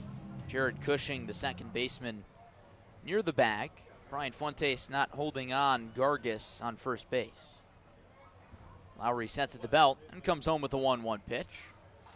Two-seamer misses outside. That's ball 2, 2-1. Storm fashioning his pants hiked up a little bit. Long navy blue socks with his home white pants and white top. 2-1 pitch. Fastball inside again. 3-1.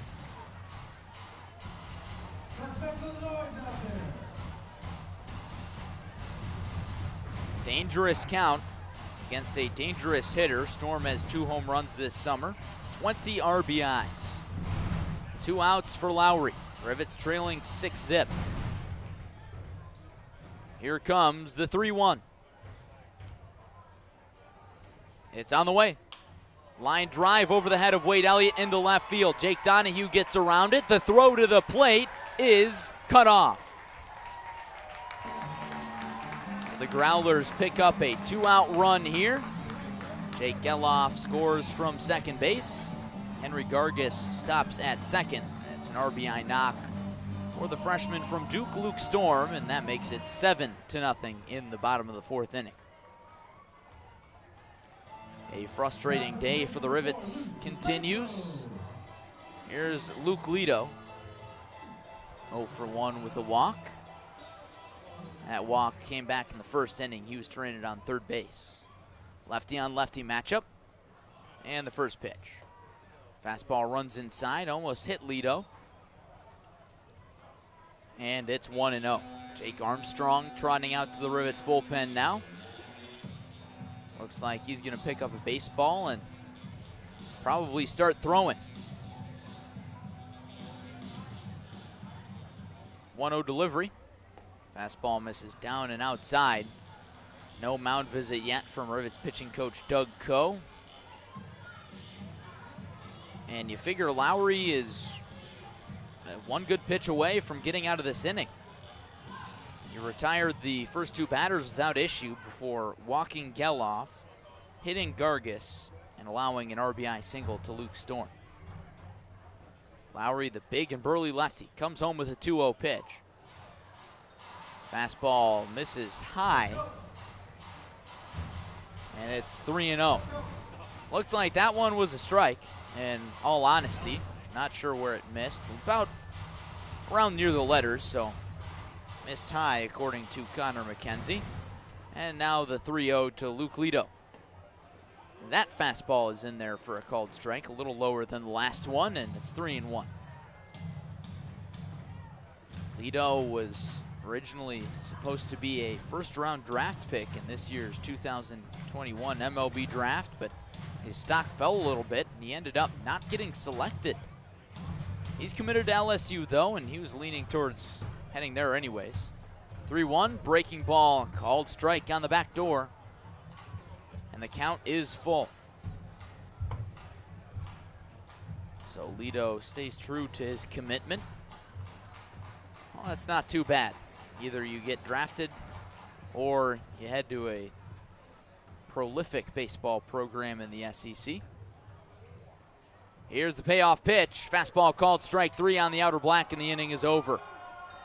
Brendan Lowry allows a 2-out run on an RBI single from Luke Storm as the fans boo the umpires for that strike 3 call. But that aside, the Growlers have a good inning. It's now 7-0 after 4 innings on the Rockford Rivets Baseball Network.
Kalamazoo Growlers 7, Rockford Rivets nothing. Heading to the 5th inning in Kalamazoo. Hayden Berg keeping the Rivets off the scoreboard, only allowing 2 hits. Rockford allowing another run to the Growlers in the bottom of the 4th. And the first pitch to Joaquin Monque, a fastball that misses inside. It's 1-0. As the crowd cheers in the first base grandstand, looks like some sort of giveaway going on, and the 1-0 is popped to the second baseman, Luke Lito, who ranges towards the first base bag and makes the grab on the low, shallow liner. And that's the first out of the 5th inning. Monque now 0 for 1, and here's the leadoff man, Shamar Page. Page 0 for 2 with a looking strikeout to start the game and a ground out.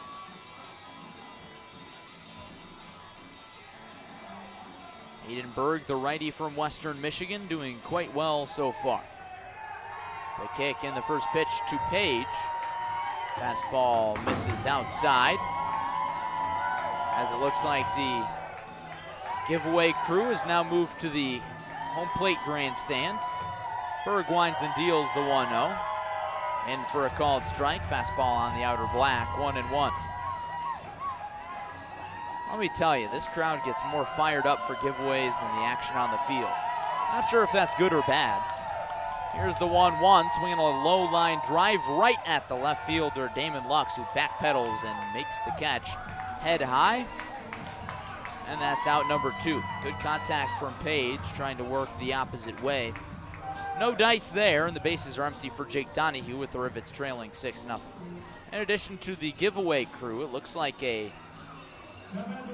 squirrel mascot wearing a construction vest is also making its way around the stadium. I think that's a mascot for 811. Of course, you're supposed to call 811 before you dig a hole. First pitch to Jake Donahue, fastball misses inside, 1-0. So you call 811, they come out, survey the land, make sure you don't hit any wires. Donahue sends the next pitch into shallow center field. Don Good's back on it now and settles under it and makes the catch with 2 hands to end the inning. It's a 1-2-3 frame for Hayden Berg. The Rivets go down in order once again against the righty from Western Michigan. Rockford still trails 7-0 going to the bottom half of the 5th on the Rockford Rivets Radio Network.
Rivets trail the Kalamazoo Growlers 7-0 heading to the bottom of the 5th inning.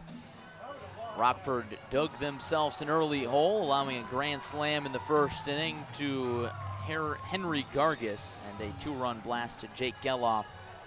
In the second inning, Brendan Lowry recorded the first 2 outs of the 4th inning in order, but then allowed a 2-out RBI single to Luke Storm. Here's Dominic Patelli, the 8th batter, to start the Growlers' fifth inning. 8-9-1 due up against Lowry, and the first pitch to him. Fastball misses high, 1-0. Patelli, one of 4 lefties in this Growlers order. 2 switch hitters as well, so a versatile lineup card for Growlers manager Cody Pachaki. 1-0 pitch, fastball misses outside, 2-0. Jake Armstrong now throwing in the Rivets bullpen. Looks like he's getting loosened up with Tanner Mink. Lowry winds and delivers the 2-0 pitch. Fastball fouled straight back. That one, if it didn't catch a piece of the net, it would have been fouled straight up to the press box. The exception of the net that is in front of the press box to protect balls from, or protect the press box windows, I suppose. Count is 2-1. Lowry kicks and deals. Breaking ball on the back door, taken for a called strike 2. It's even. Patelli has reached both times tonight as his batting average continues to climb. He's done a really good job since the Rivets first saw him. 2-2, swinging a line drive into center field. Long run for Greg Ziegler, and he tracks it down in the gap.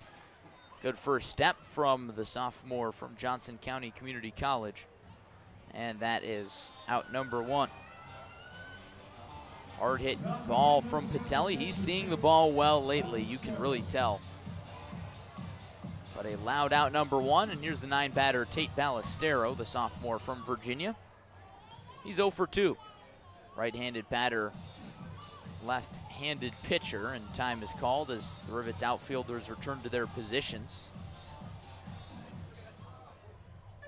Lowry turns and delivers. Fastball misses down and in, 1-0.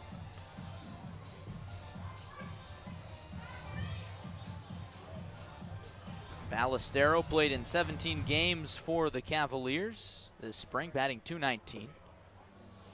And he takes another fastball, this time low in the zone, and it's 2 balls and no strikes. He picked up 2 RBIs with 13 strikeouts.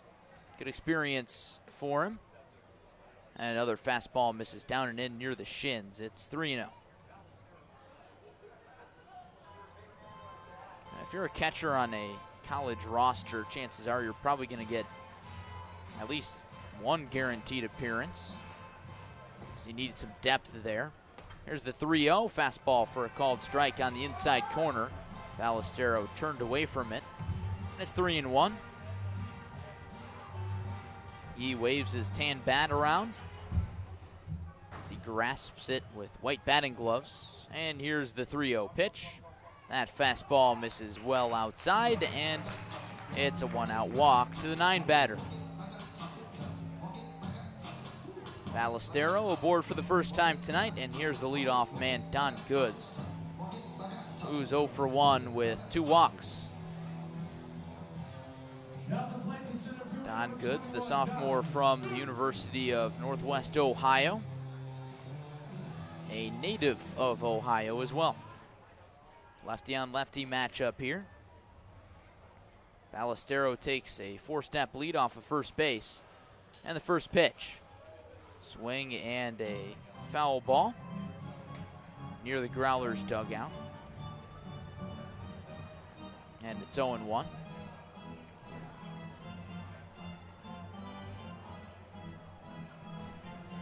Lowry sets, and here's the 0-1 pitch. Fastball misses high. Lowry's fastball command hasn't been great. He's missed it all around the zone. He's not found the zone much with the pitch here in this 5th inning. He fires the 1-1. Breaking ball this time, misses outside, 2-1. Rockford trails 7-0 here in this bottom of the 5th inning. The last thing the Rivets can afford is more runs. And as the game gets later and later, the more their chances decrease. Here's the 2-1 offering. Pitch dots the outside corner on a fastball at 83 miles per hour. It's 2-2. Light starting to take a heavier effect at 8:20 p.m. in the Eastern Time Zone. Still plenty of daylight left, though. these squads could play without lights at this point. Here's the 2-2. Swinging a poke foul out of play into a largely empty third base grandstand. When the Rivets were here for the 4th of July weekend, they were here on July 2nd and 3rd. There were 2 fireworks shows, and the Growlers packed the house for both games. And boy, was that a fun atmosphere. Lowry pauses and now steps off the rubber. Don Goods adjusts his batting gloves before climbing back in the box.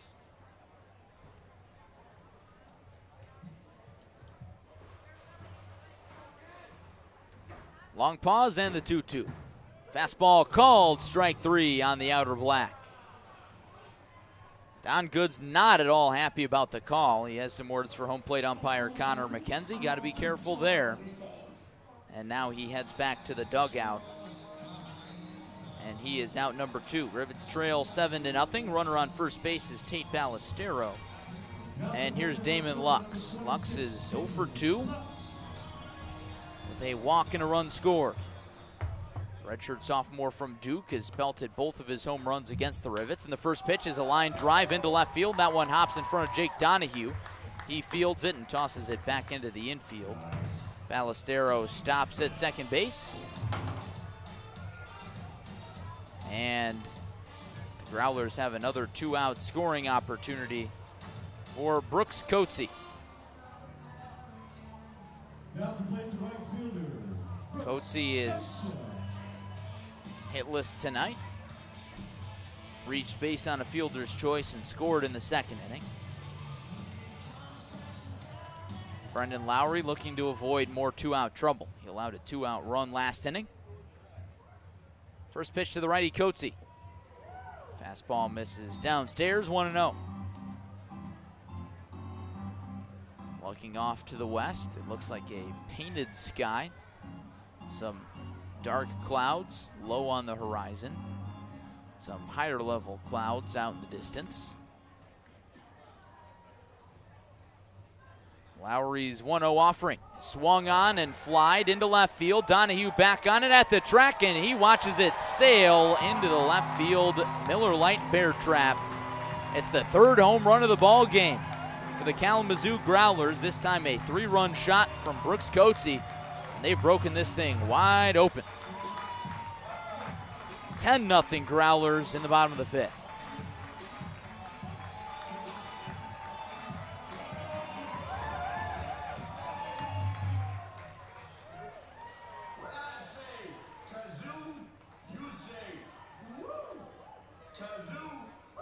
What a performance from the Growlers offense today. Rivets allowing double-digit runs once again after allowing just 6 runs in their last 2 games entering tonight.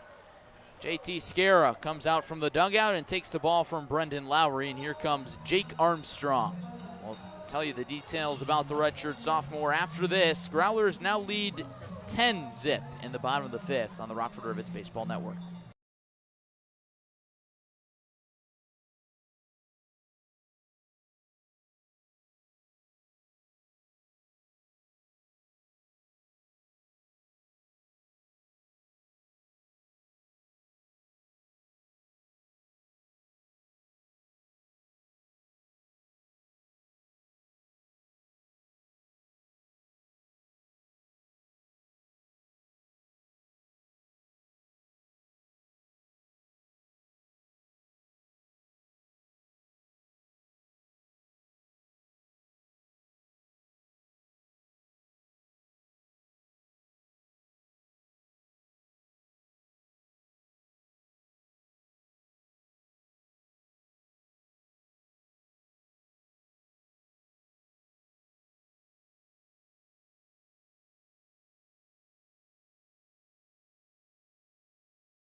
Bottom of the 5th in Kalamazoo, 2 outs, and the Growlers have belted their 3rd home run of the evening and now lead it 10-0. And as a result, Brendan Lowry is out of the ball game in favor of Jake Armstrong, the redshirt sophomore transferring from UW Milwaukee. Working righty to righty against Jake Geloff, and the first pitch to him.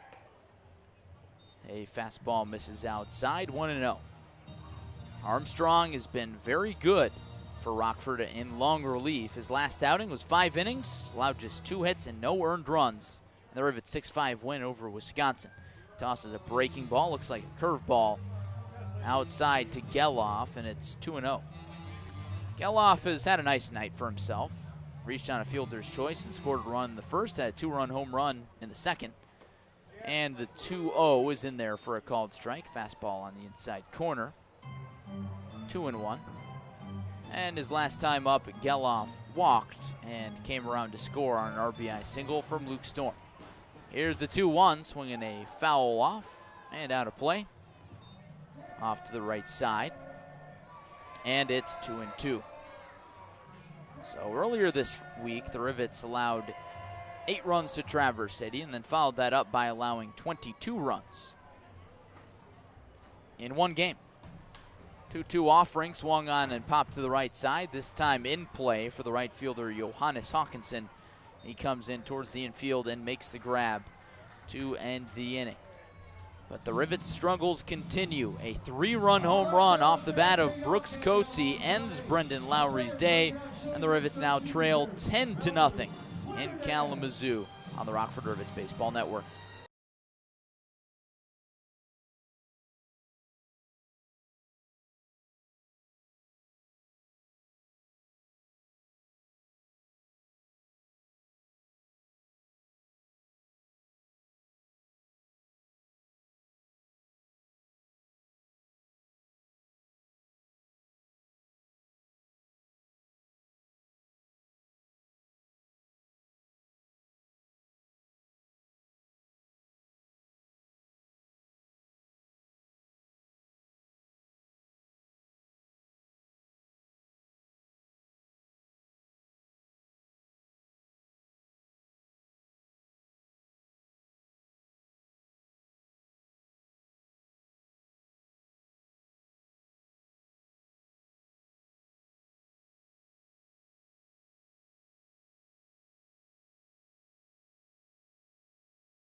Top of the 6th inning at Homer Stryker Field in Michigan. Rivets trailing 10-0 as they've allowed 3 home runs tonight, and none of them have been solo shots.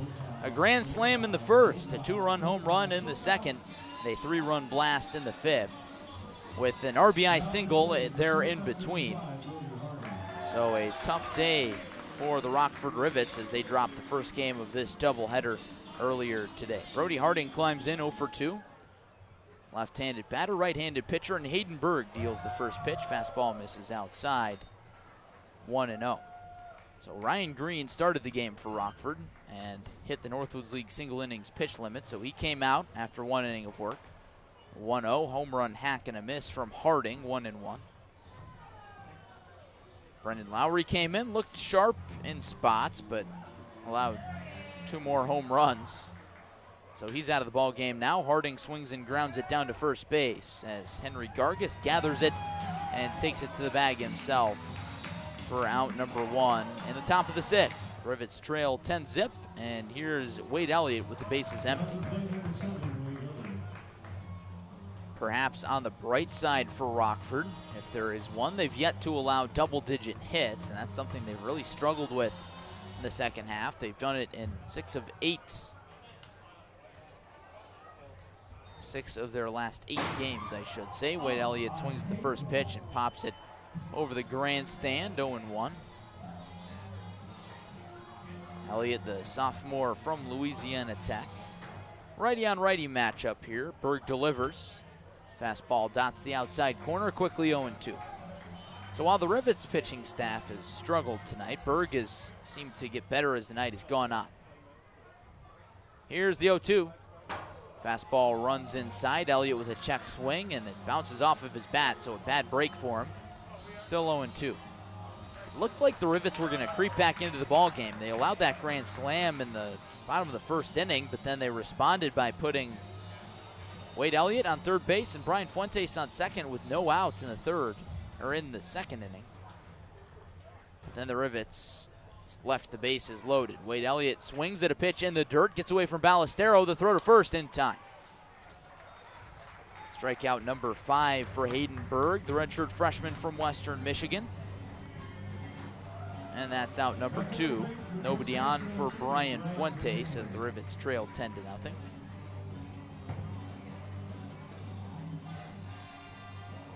I suppose crazier things have happened. This game is not over yet.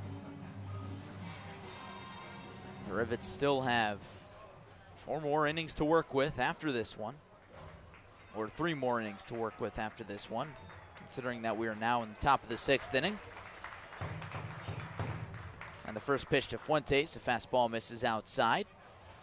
Berg's 1-0, swinging a pop fly. On the infield, on the right side, Henry Gargis goes out and now comes in and makes the play with 2 hands, and it's another 1-2-3 frame for Hayden Berg. 6 straight retired for the Rockford Rivets, and the score holds 10-0 Kalamazoo, headed to the bottom of the 6th on the Rockford Rivets Baseball Network.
Kalamazoo Growlers 10, Rockford Rivets nothing. Going to the bottom of the 6th inning.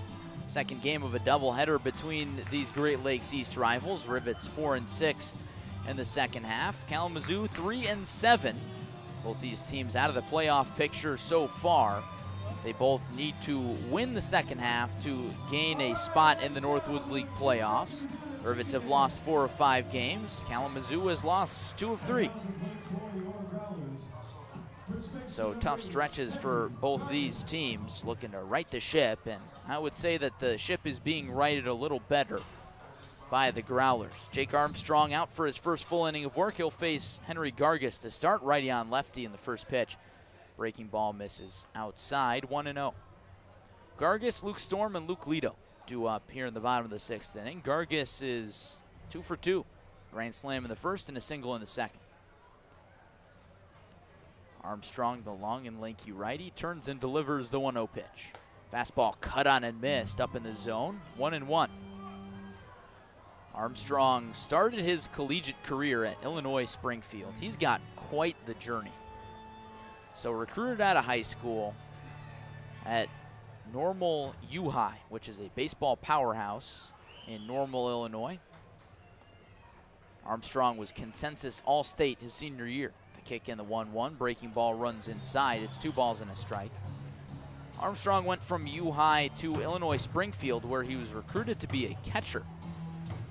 He redshirted there and then transferred to Heartland Community College, where he was a starting pitcher. Did not catch it all.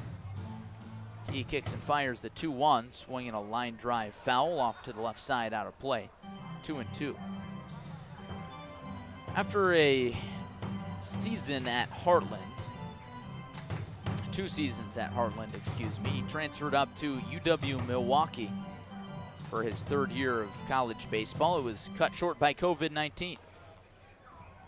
He came to the Rockford Rivets over the summer and played close to his hometown, I suppose. 2-2, swinging a jam shot off the bat. Out to the shortstop, Harding, who runs into shallow left field and makes the grab for out number 1. Luke Storm strides to the plate now. Rivets trail the Growlers 10-zip in the bottom of the 6th inning. Storm is 1-for-2 tonight.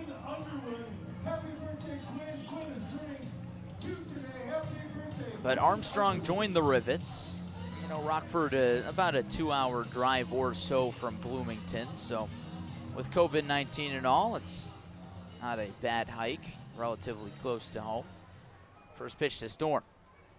Breaking ball in there for a called strike on the back door, 0-1. Storm didn't like the call based on his reaction. Breaking ball at 75.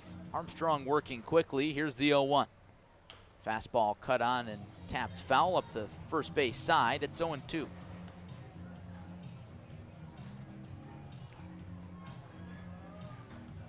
But after Armstrong's first season, he pitched for the Rivets, had marginal success in the Northwoods League. The 0-2 offering is another bender, this time misses outside, taken by Storm. 1 ball and 2 strikes. His ERA was, if I recall correctly, right around 5 or 6, but he had stretches where he was really good and really dominant. And the 1-2 is swung on and missed, strike 3. Armstrong picks up his first strikeout of the night, and that's out number 2 in the bottom of the 6th inning. Here's Luke Lido with the bases empty. Growlers 10, Rivets nothing. But what Armstrong did with those successful stretches is all the games are streamed in the Northwoods League. He clipped up stretches where he had a good inning or 2 and struck out batters with his sharp 12-6 breaking ball. First pitch to Lido, swing and a miss on a pitch in the dirt. 0-1. That one fell off the table.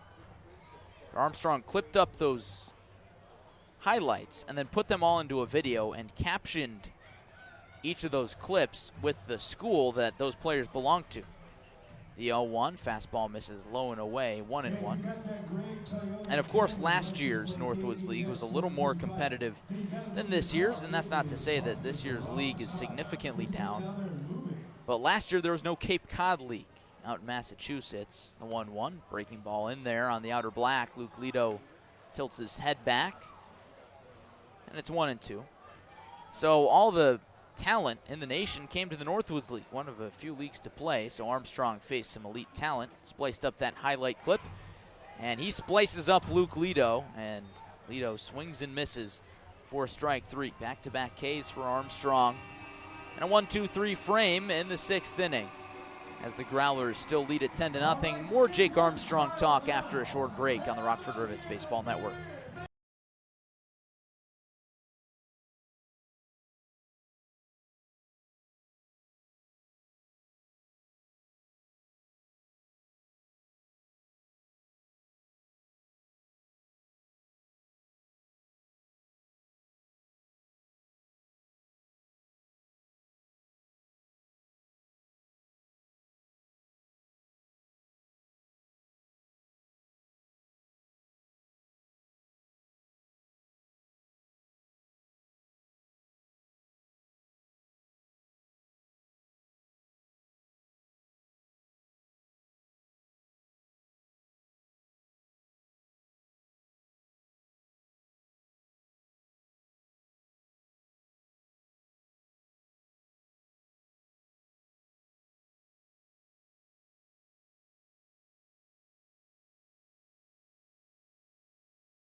Headed to the 7th inning in Kalamazoo with the Rivets trailing the Growlers 10-zip.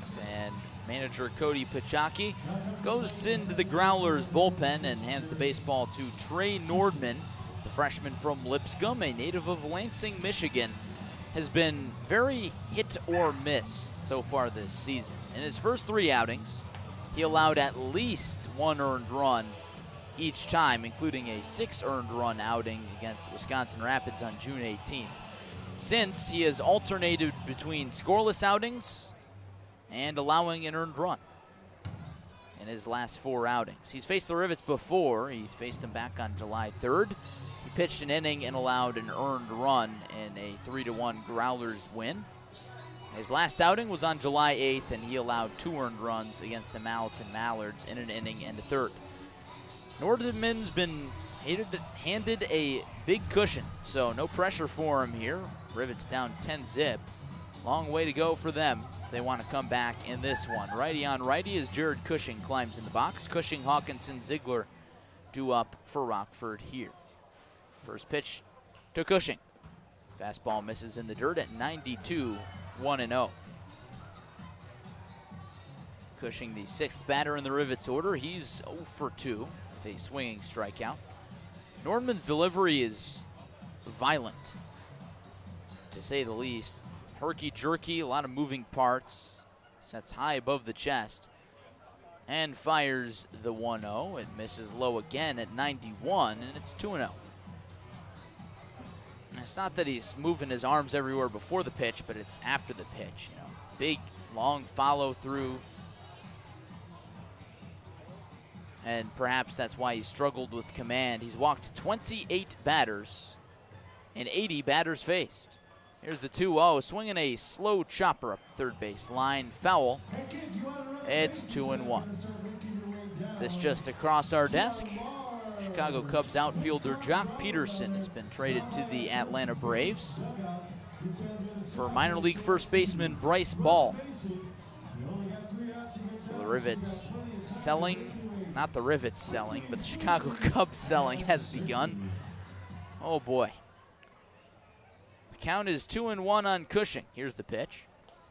Misses low, picked out of the dirt by Tate Ballestero, and it's 3-1. Cushing with a 7-game hit streak on the line here. He could extend it to an 8-game on-base streak with a walk. He taps the plate, settles into an open batting stance, and here's the 3-1. It's on the way. Swinging a ground ball to shortstop. Jake Geloff cuts it off and throws to first in time. And Cushing is retired for out number 1 in the top of the 7th. Rivets down 10-zip. And here's Johannes Hawkinson with the bases empty. We were talking about Jake Armstrong and his success in the Rivets staff last summer, which has led to him having a lot of interest in the transfer portal. So Armstrong created a highlight tape of him striking out all these big-name batters from Power 5 schools last year. And he sent it out there, posted it on YouTube, Twitter, you name it, sent it to coaches. As a result, he's heard from so many coaches. First pitch to Hawkinson. Fastball catches the inside corner. It's 0-1. Hawkinson has reached both times tonight. A walk in the 2nd inning and a single up the middle in the 4th. Nordman, a power pitcher. A little bit all or nothing. He'll walk you. He'll also strike you out. Here's the 0-1. Fastball paints the outside corner. And it's 0-2. So Armstrong looking for a new home within the Division I level. And he's showed me his phone before because I asked him. He wasn't bragging about it by any means. Here's the 0-2, slapped foul out of play. We'll do it again. But I asked him who he's heard from, and he showed me his phone and scrolled through the texts, and he put the coach's name next to, or put the school name next to each coach in the contacts. So all sorts of programs. But the problem for Armstrong, he hasn't committed to a school yet, is that a lot of these schools don't have any scholarships available. Here's the kick in the 0-2. Swinging a tapper past the mound to second base. Luke Lito charges and throws in time to beat a speedy Hawkinson. Out number 2, 2 ground outs for Trey Nordman. 2 up, 2 down in the top of the 7th. Growlers 10, Rivets nothing. Base is empty for Greg Ziegler, who's 0 for 2. Baseball, to begin with, doesn't have a lot of scholarship money. I believe they are permitted 7.3 scholarships per team. And of course, those are divided amongst 30-plus players. So not a lot of money to go around to guys. Righty on righty, and the first pitch to Greg Ziegler. Fastball misses high and outside, 1-0. But especially now with COVID, where NCAA rules provided relief for players who played the COVID season, so everybody gets an extra year of eligibility. So here you've got a log jam for scholarships. The 1-0 swung on and popped up. Just past second base into the outfield grass, Luke Lito gives way for the shortstop, Dominic Pitelli, who puts it away for out number 3. The Rivets have been retired for 9 straight batters. No runners since the 4th inning, and they trail 10-0 at stretch time in Kalamazoo on the Rockford Rivets Baseball Network.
The 7th inning stretch has been sung at Homer Stryker Field, and the PA announcer shouted, "Let's get some runs at the end." But let me tell you, the Kalamazoo Growlers do not need runs as they lead the Rockford Rivets 10-0.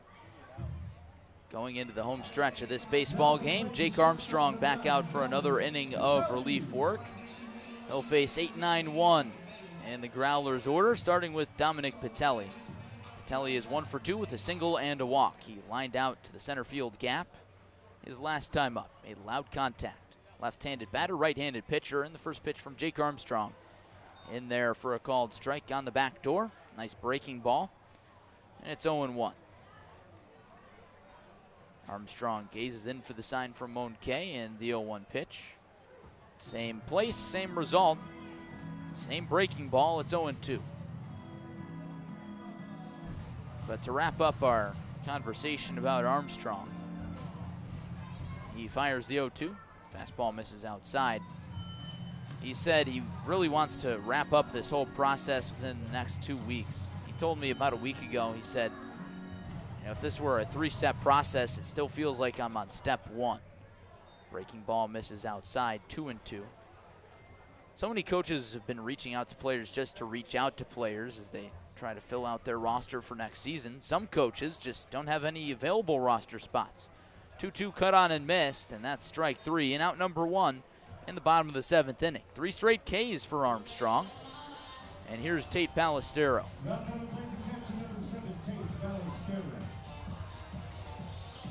Ballestero 0 for today. He walked his last time. Was stranded on base in the 5th. First pitch to him, fastball misses high and outside.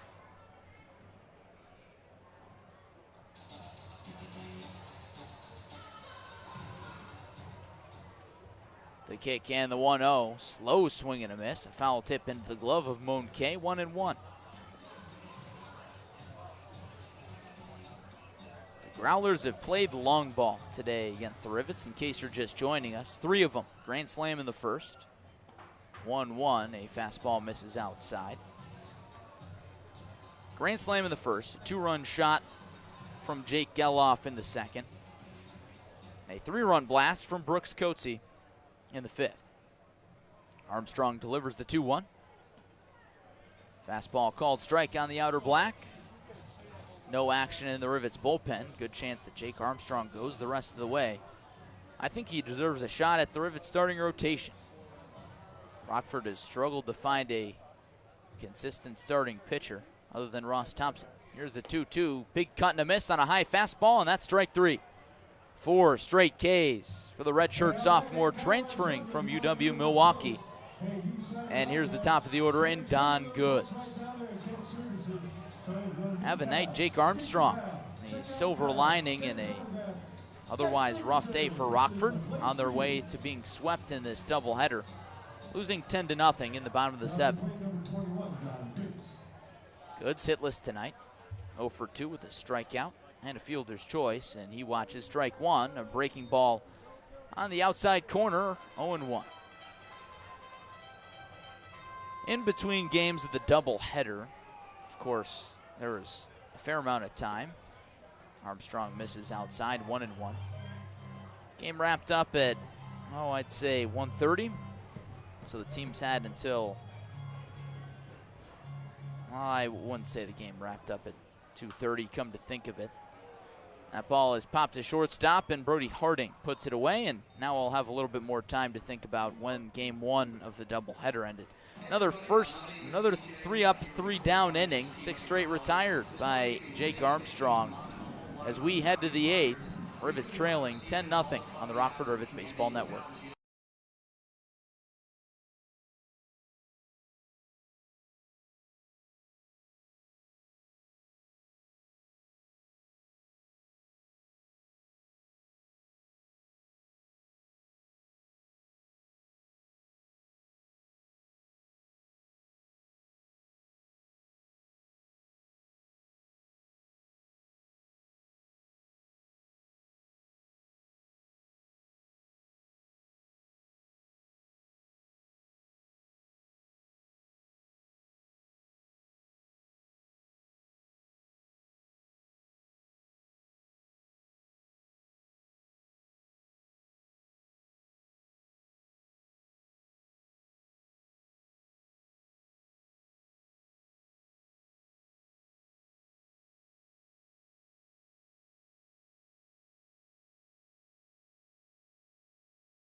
Kalamazoo Growlers 10, Rockford Rivets nothing, headed to the top half of the 8th at Homer Stryker Field in front of an audience of 1,336.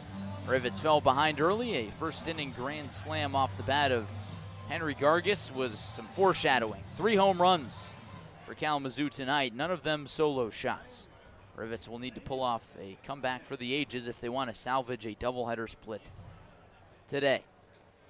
First pitch to Joaquin Monque from Trey Nordman, and his second inning of work is swung on and missed. 0-1. It's a home run hack from Monque, who's 0 for 1 with a walk and a pop out. 9-1-2 due up in this Rockford 8th inning. Monque, Shamar Page, and Jake Donahue. Righty on righty here. Here's the 0-1 delivery. Another big swing and a miss.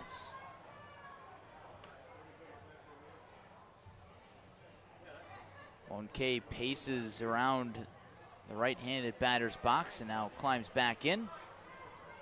Nordman has the sign. Kicks and delivers the 0-2. Breaking ball tails too far outside. 1 ball and 2 strikes. Monque with a good eye for the zone as a catcher. Nordman working from the stretch with nobody on base. Here comes his 1-2. Swung on and popped up to the right side of the infield. Cooper Doman, the first baseman, just checked into the ball game. Backpedals and makes the grab for out number 1. Here's Shamar Page, the leadoff man. Rivets behind 10-zip. No runs on 3 hits, 1 error for Rockford. 10 runs on 7 hits. It would be tough to score 10 runs on 3 hits, wouldn't it? And no errors for Kalamazoo. Shamar Page climbs in 0 for 3. Rivets lineup that has only mustered those 3 hits all night. Tough night for him. Shamar Page takes ball 1 on a pitch downstairs. But back to something I was talking about in the bottom of the 7th inning. Growlers center fielder Don Goods had a lot of spare time as first game of the doubleheader wrapped up at 1:58 p.m. Of course, this game got underway at 6:35. Page takes outside 2-0. And Goods is known in the Growlers locker room as a pretty good barber. So he cut some of his teammates' hair. He was giving out haircuts, and he cut Kalamazoo's broadcaster's hair. Here's the 2-0.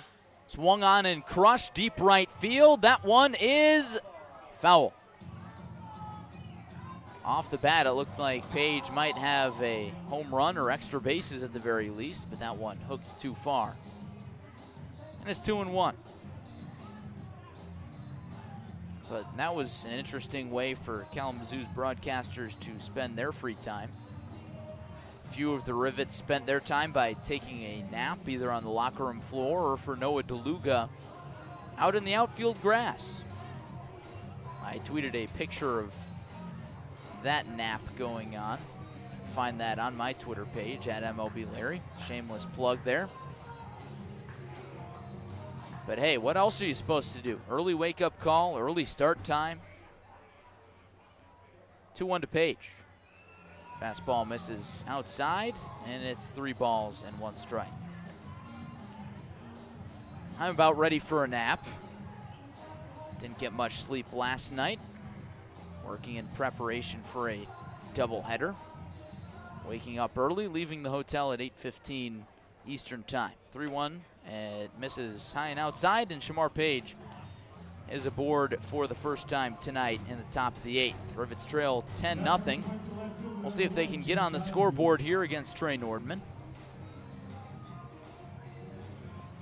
Page has now reached in 11 straight games, all 11 games that he's participated in as a hitter. He's also a pitcher for Rivets manager JT Scarra. Here's Jake Donahue, 0 for 3. The freshman from Central Michigan has 2 fly ball outs and 1 ground ball out. Righty on righty, and the first pitch from Nordman is on the way. Fastball called strike on the outside corner. It's 0-1. Nordman adjusts his navy blue and gold brim cap. Fiddles with the baseball in his right hand, letting it hang. Now he comes set above the chest. And here's the 0-1 to Jake Donahue. Misses way outside, gets all the way to the backstop. Page moves up to second base. And the Rivets have a runner in scoring position. Rockford stranded 3 runners in scoring position in 3 straight innings from the second through the fourth. But after that, they have been quiet. Page's walk was the first Rivet to reach since Johannes Hawkinson with a single in the 4th inning. A dismal offensive day for Rockford. The pause and the 1-1 from Jake Donahue. To Jake Donahue, fastball misses inside. No, Jake Donahue is not pitching. In fact, he's hitting for the Rockford Rivets. Count is 2 balls and a strike on the freshman from CMU, playing in his home state in this 4-game, 3-day series. Rivets and Growlers are going to run it back tomorrow at 6:35 Eastern. The kick and the 2-1. Breaking ball tails too far outside. It's 3-1. Donahue is a ever patient hitter. 15 walks this summer to 12 hits.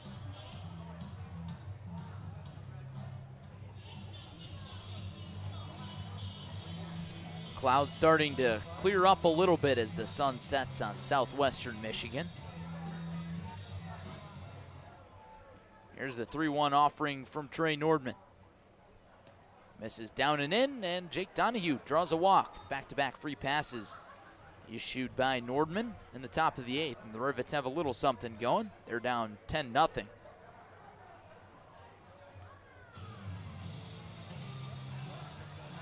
And here is Brody Harding, who's 0 for 3.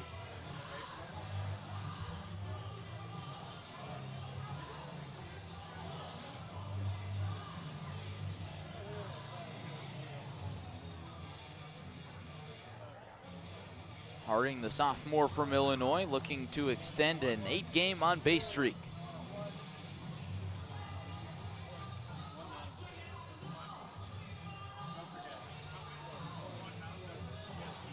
Despite the blowout, a fair amount of fans have stuck around.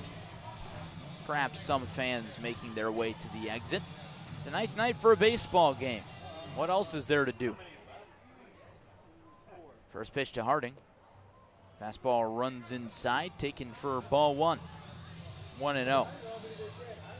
That's not a knock on Kalamazoo, but there's no Major League Baseball on tonight. The NBA Finals have a night off.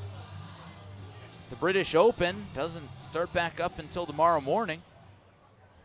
How about a little Northwoods League Baseball?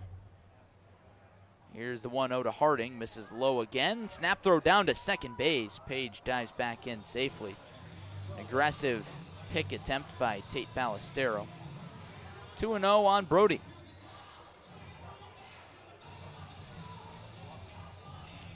Taking a look at the out-of-town scoreboard as the Rivets trail the Growlers 10-0. Traverse City beats Battle Creek 6-1 in Game 1 of the doubleheader, and they're leading the Bombers 8-0 in the bottom of the 7th in Game 2. Here's the 2-0. Fastball misses up and in. It's 3-0 on Harding. Kokomo leads the Kenosha Kingfish 3-1 in the bottom of the 5th in Kenosha, Wisconsin. Kenosha took Game 1 of that Twin Bill 3-zip.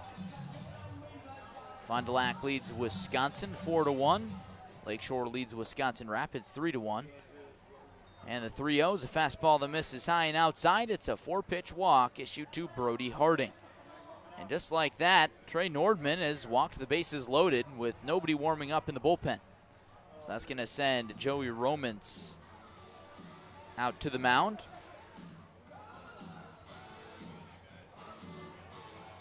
Joey Romans, the pitching coach for Kalamazoo, talking things over with Nordman, who worked a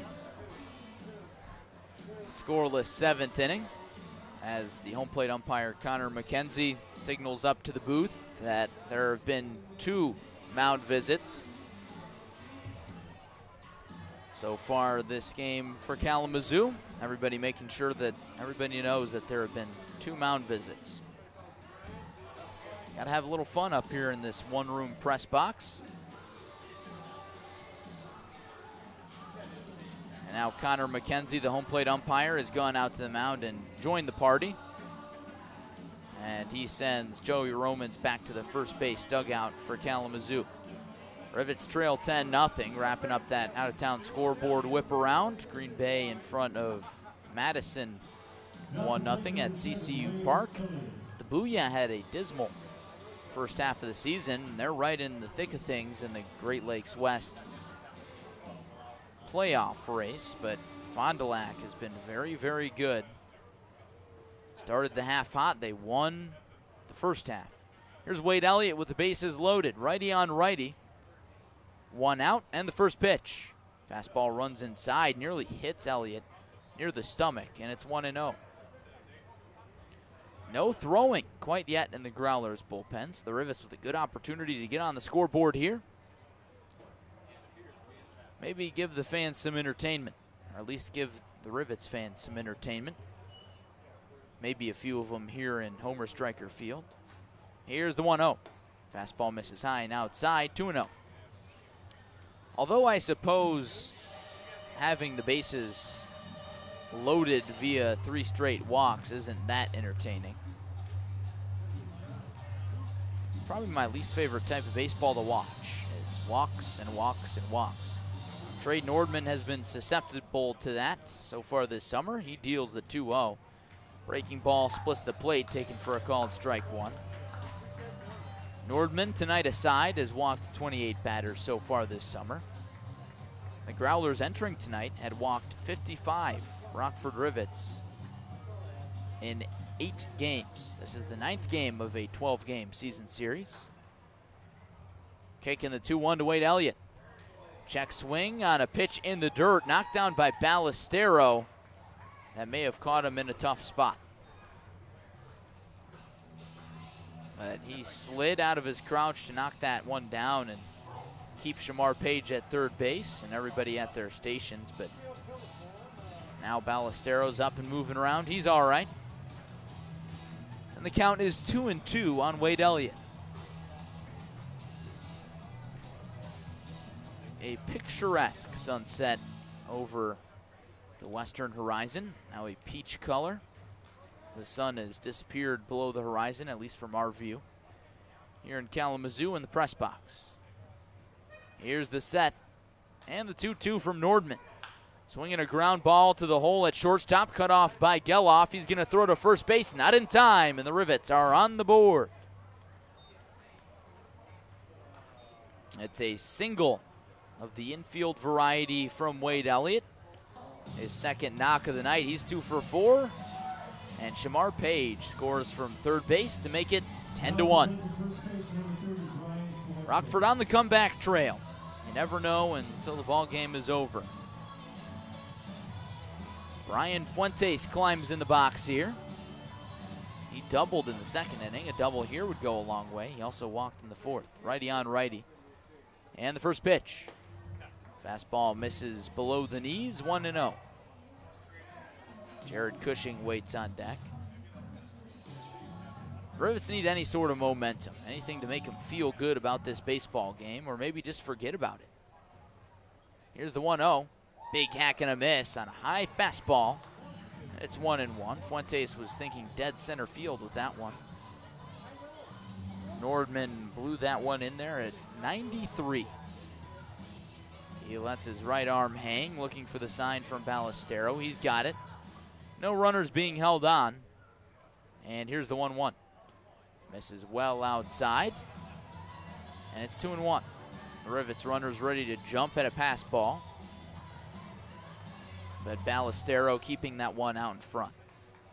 As Olivia Rodrigo continues to play over the loudspeakers here in Kalamazoo. Maybe the Growlers are in their feels. They shouldn't be. leading by 9 runs. Here's the 2-1, strike call in there. Breaking ball on the inside corner, 2-2. Fuentes taps the plate, moves the bat around, gazing out at Nordman. He sets above the letters and comes home with a 2-2. Breaking ball, swing and a miss, strike 3. It looked like Fuentes decided very late that he wanted to swing at that pitch, and he is out number 2, Nordman's first strikeout. And now 1 2/3 innings of work. 2 down, bases remain loaded for Jared Cushing, one of the Rivets' RBI leaders, tied with Brody Harding with 25. Cushing 0 for 3 tonight. This could be his last chance to extend a 7-game hit streak. Righty on righty in the first pitch. Fastball misses outside, 1-0.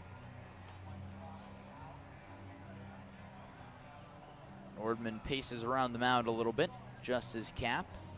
Looking down in the Rivets bullpen, nobody up and moving around. Jake Armstrong's probably going to come back out for the bottom of the 8th, barring a position player pitching.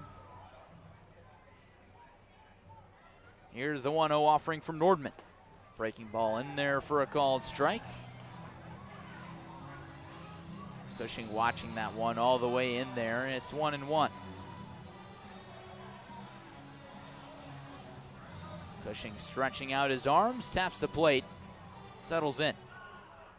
Nordman steps off as time is called by the umpires. Not entirely sure why. Maybe Cushing wanted time and I didn't notice. Got to be frank with you, I'm sitting behind a pillar here in Kalamazoo that's blocking my view of home plate, so I got to lean out of the way to see the plate.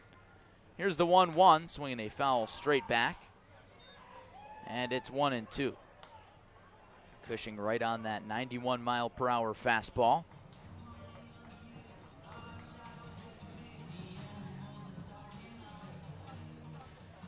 And honestly, as an experienced Cubs fan, I don't mind sitting behind pillars. It's something you get used to going to games at Wrigley Field. This pillar's a little skinnier than a Wrigley Field pillar, so it's doable.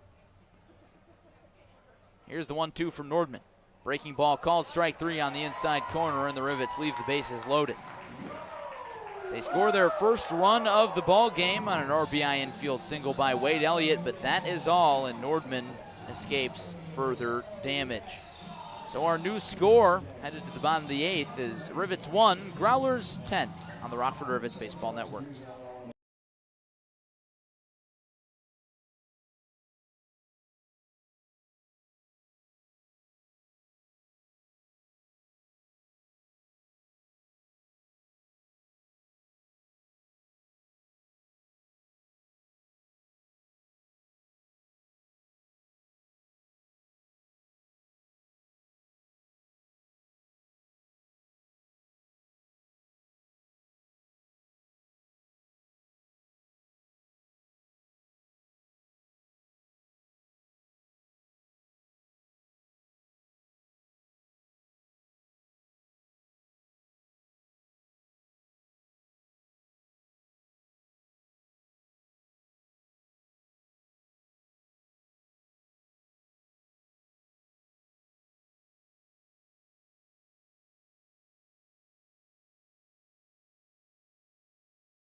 Bottom of the 8th inning at Homer Stryker Field in Kalamazoo, Michigan.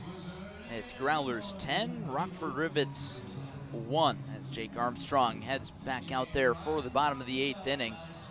He has been really solid. He's retired 6 consecutive Growlers after Ryan Green went just 1 inning as the starter, allowed 4 runs. Brendan Lowry went 3 2/3, allowing 2 home runs and 6 runs. And Armstrong putting out the fire a little bit, but too little too late. He's gone 2 1/3, not allowing a hit, recording 4 strikeouts. making a bid to enter the starting rotation. He'll face 2, 3, 4, starting with Damon Lux, of no relation to Gavin Lux, the Dodgers shortstop, and he takes a breaking ball inside, 1-0.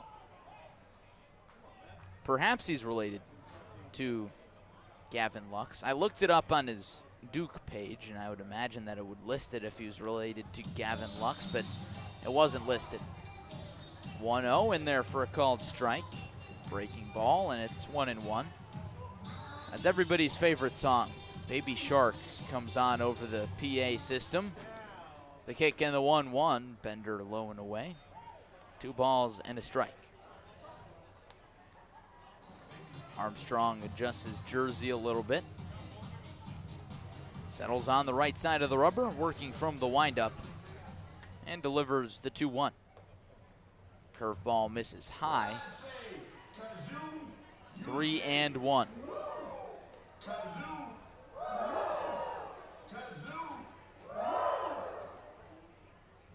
There's Ric Flair again, as you may have heard. Here's the 3-1. Breaking ball in there for a called strike, catching the lower reaches of the zone on the inside corner, and the count is run full. Armstrong looking to avoid his first walk. The kick and the payoff pitch. Swung on and a fly ball, deep left field. Jake Donahue on the run. He's at the track, at the wall, and that one flies over the left field wall for the 4th home run of the ball game for the Kalamazoo Growlers against the Rockford Rivets. Kalamazoo gets the run back that they allowed in the top of the 8th. It's 11-1. And now they've hit for the home run cycle. Grand slam in the first, a 2-run home run in the 2nd inning, a 3-run home run in the 5th inning, and now a solo shot from Damon Lux here in the bottom of the 8th. Well, nothing you can do about that. Just put your head down and keep on plugging away. First pitch to Brooks Coatsy. He takes a called strike 1 on the outer half. Coatsy belted the 3-run home run back in the 5th.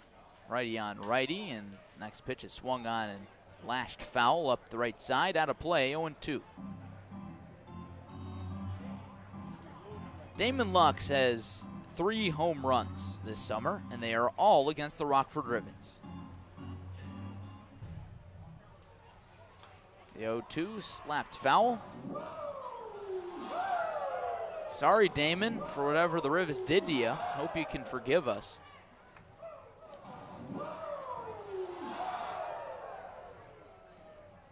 Making the Rivets pay for whatever reason. Here's another 0-2 to Brooks Coatsy. Swung on and lifted foul off to the right side, out of play again at 77 miles per hour out of the hand of Armstrong. Lights now taking full effect here at Homer Stryker Field. Here's another 0-2. Check swing, foul ball into the Growlers dugout. Hope everybody's all right in there. Looks to be okay. No fences or any sort of barriers between the field of play and the dugout. Just a steep top step. It's kind of old-fashioned. I don't mind it. They're kind of out of the line of fire. It's rare for a foul ball to get in there. Another 0-2 and a swing and a miss on a ball in the dirt. And Brian Fuentes, or excuse me, Joaquin Monque tags out Coatsy as he was on his way to first base. And that's the 5th strikeout of the evening for Jake Armstrong, and out number 1 in the bottom of the 8th. 1 run in on a solo shot here in the 8th. Rivets trail the Growlers 11-1. And the bases are empty for Jake Geloff, who blasted a 2-run home run in the 2nd inning. As the juggling first base coach has now moved to the stands, and he's juggling light-up bowling pins in front of us. Righty on righty in the first pitch. Breaking ball misses outside, 1-0. It's July 15th, 2021. What do you say we take a look at this date in baseball history? Here's the 1-0. Swung on and popped foul, out of play, 1-1. On this date in 1939, National League President Ford Frick orders 2-foot screens affixated inside all foul poles after an interesting incident. Armstrong rocks and deals the 1-1, swing and a miss, strike 2, 1-2. But Billy Georges of the Giants and umpire George Magerkurth spit at each other after a disputed foul ball call down the left field line. And the 1-2 is laced into shallow center field. That one drops in front of Greg Ziegler. Second hit of the inning for the Growlers. Jake Geloff reaches. And there's one down for Henry Gargis. Gargis is 2 for 3 with a home run, single, and hit by pitch. But that foul ball call down the left field line was at the Polo Grounds, and then all the fences were installed on the inside of the foul poles, and then the American League followed suit. So that's how we got fencing on the inside of foul poles.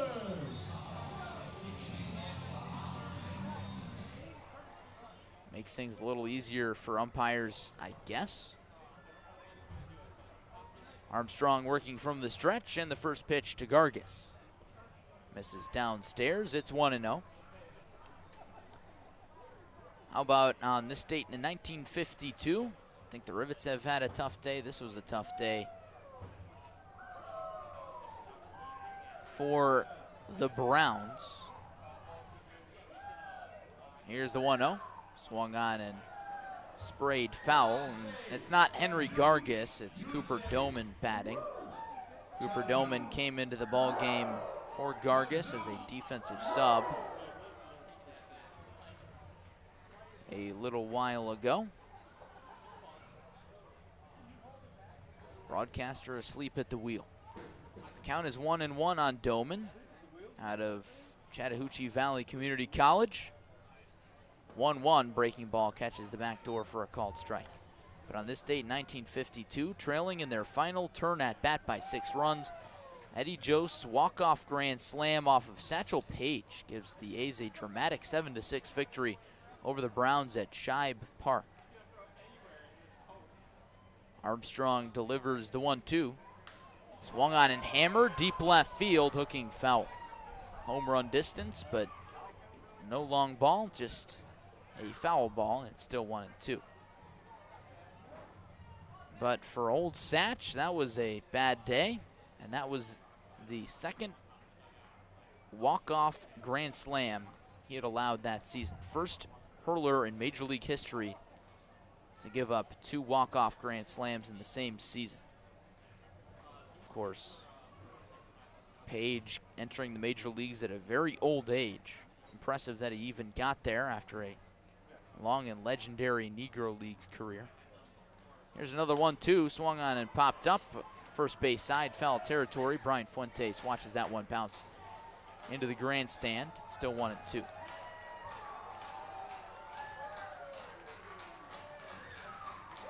On this date in 1985 at the Metrodome in Minnesota, the first home run derby takes place the day before the All-Star game, and Dave Parker won it. The Reds' right fielder coming out with the title there. Another 1-2 from Armstrong. Swinging a line drive into left field. Jake Donahue ranges towards the line and makes the grab. Jake Geloff will trot back to first base, and there's 2 down in the bottom of the 8th inning. Rivets trailing 11-1. Jake Geloff still on first base. And here's Luke Storm with 2 down. Storm is 1 for 4 with 2 strikeouts and an RBI single in the 4th inning. On this date in 1994, this is probably my favorite factoid from the July 15th section of this date in baseball history. Albert Bell's bat is confiscated at Comiskey Park. First pitch in there for a called strike on the outer half to the lefty Storm, 0-1.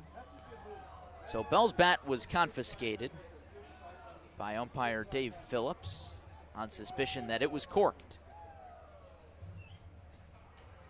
0-1 from Armstrong, swing and a miss on a slow breaker, 0-2. And after it was confiscated, later that night, a burglar broke into the umpire's locker room and stole the bat. It was replaced by the burglar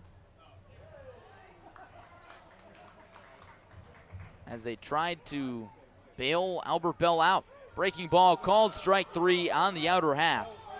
And that ends the inning.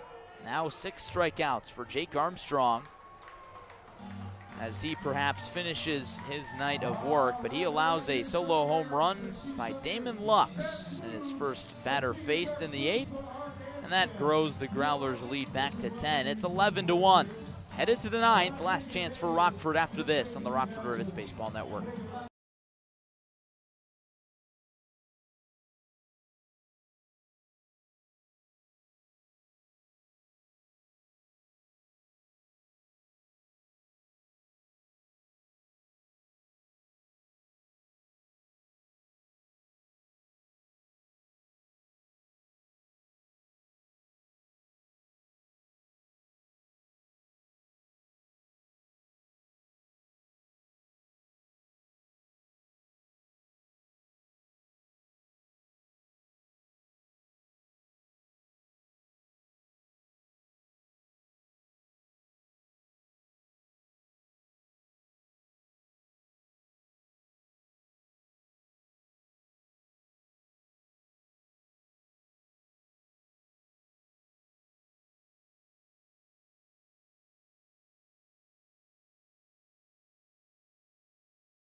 Kalamazoo Growlers 11, Rockford Rivets 1, headed to the top of the 9th inning.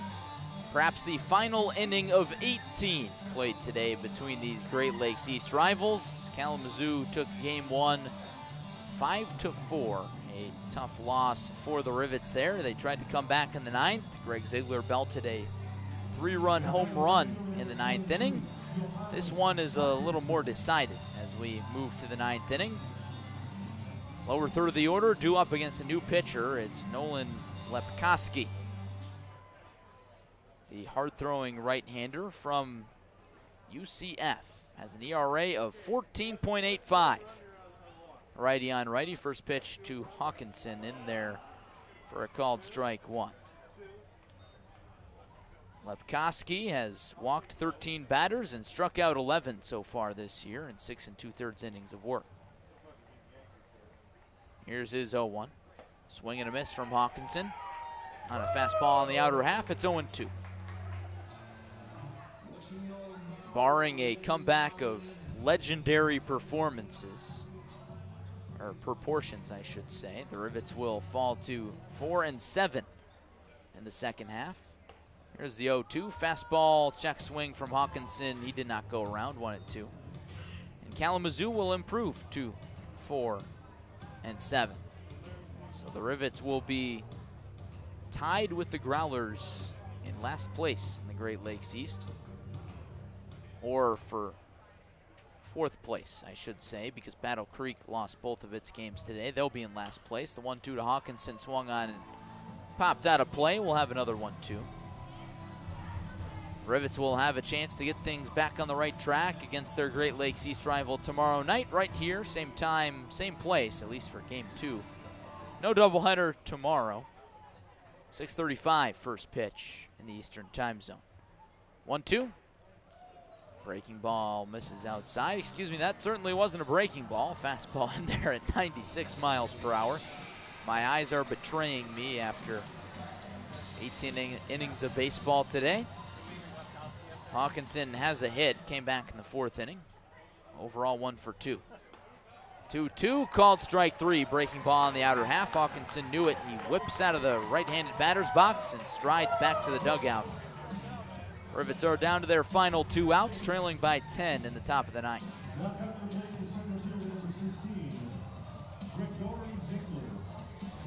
Here's Greg Ziegler. He's 0 for 3 today with a pop-out shortstop and 2 ground outs.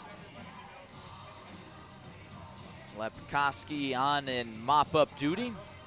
Certainly no save opportunity, and if something turned into a save opportunity, something has gone gravely wrong for Kalamazoo. Ziegler lines one into left down the left field line. That one bounces into the Miller Lite bear trap, and it's a automatic double. Ziegler cruises into second, and the Rivets have a runner in scoring position. Here's Joaquin Monque. Rockford trails 11-1. Common misconception with a ball bouncing over the left field wall on a hit is it's termed an automatic double rather than a ground rule double. Righty on righty. First pitch to Monque, fastball misses high, 1-0. But at every ballpark across America, the rule is if the ball bounces over the left field wall or center field wall or right field wall, whatever, it's a double. So it's termed an automatic double. The grounds rules have to do with specific ballparks. As the 1-0 to Monque misses upstairs, it's 2-0. So if a ball bounces into the ivy at Wrigley Field, that would be a ground rule double.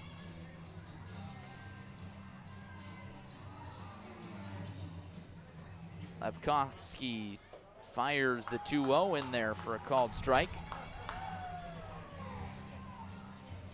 2 balls and a strike on Monque.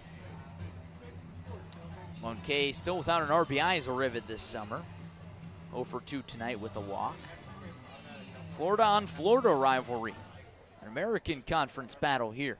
The 2-1 in there for a called strike. Lepkoski took 4 miles per hour off. Fastball at 91, and it's 2-2. Greg Ziegler continues his hot stretch, now stretching a hit streak to 4 games. Here's the kick in the 2-2. Fastball gets all the way by Ballestero, and Ziegler trots on down to third base. Rivets have their second run 90 feet away. Shamar Page waits on deck, assuming we don't have a game-ending double play.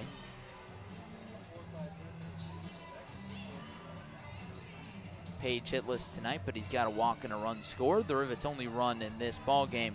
And it came in the top of the 8th on an RBI infield single from Wade Elliott. Growlers have scored too many runs for me to recap them all for you, but they've belted 4 home runs, checking each box, each variety of home run. 3-2 pitch, misses low, and that's ball 4. Monque reaches first base. Runners on the corners for the leadoff man, Shamar Page. Grand slam in the first for Kalamazoo, 2-run shot in the second, a 3-run home run in the 5th, and a solo home run in the 8th. And Kalamazoo has now belted 12 home runs off of the Rockford Rivets this summer in 9 games. Left-handed batter, right-handed pitcher. Lepkoski settles, comes set at the belt, and the first pitch in there for a called strike. Fastball at 91. Page watching that one in there, 0-1. Lights shining down on Homer Stryker Field in Kalamazoo. We'll be back here tomorrow night. Hope you'll join me. 0-1. Fastball misses high and outside. It's 1-1. There was rain in the forecast today, but it steered clear over Stryker Field. Thanks to Mother Nature for that one. Here's the 1-1. Breaking ball on the back door, taken for a called strike 2.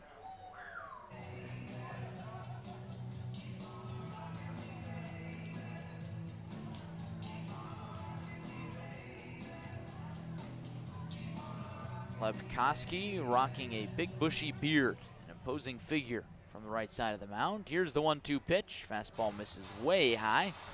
2-2.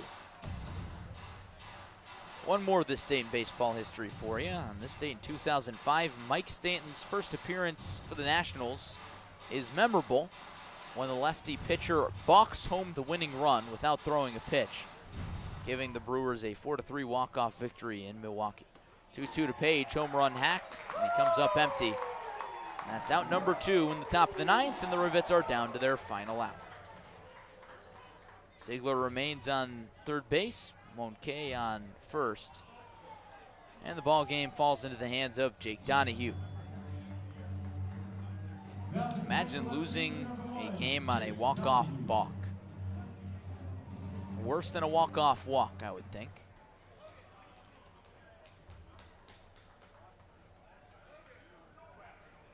Lepkoski sets at the belt, brings the glove just below the letters and fires the first pitch. A slider catches the outside corner, 0-1. Jake Donahue hitless tonight, 0 for 3 with a walk in the 8th. Rivets about to fall to 19-27 on the season overall. The 0-1 misses low, it's 1-1. Kalamazoo will improve to 19-28.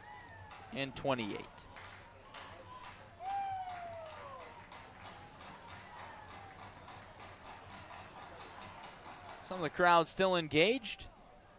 And the 1-1 to Donahue. Splits the plate. Taken for a called strike 2. Growlers cruising to a victory in this one. Donahue examines his bat, trying to extend this ball game just a little bit further. Long day of baseball for these teams. Could come to an end here. The 1-2 pitch. It gets away from Ballestero. He knocked down a breaking ball in the dirt.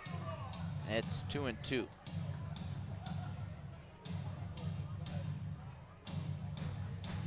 Lepkoski has recorded 2 strikeouts here in the 9th, looking to make it a 3rd to put the cherry on top of a blowout victory.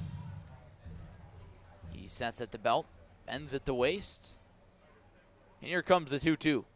Swinging a line drive, sinking in a sliding grab made by Luke Lito, and that ends the ball game.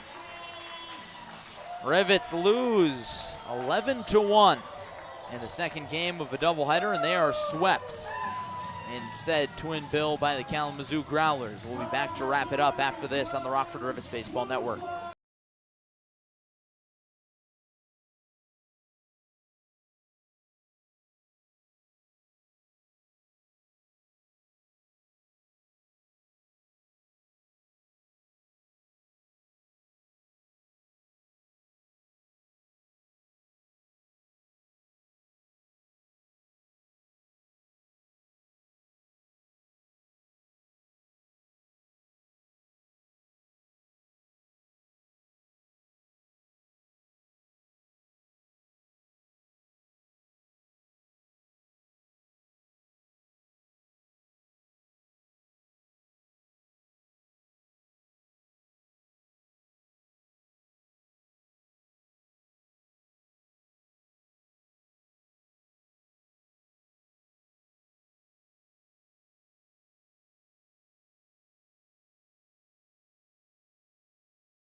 Final lines in this one. First for the victorious Kalamazoo Growlers. 11 runs on 9 hits, no errors, and 6 runners left on base. For the Rivets, 1 run on 5 hits, 1 error, and 7 left. The winning pitcher in this ball game is Hayden Berg. He improved to 3-3 after going 6 scoreless innings, walking 3 and striking out 5 on 89 pitches.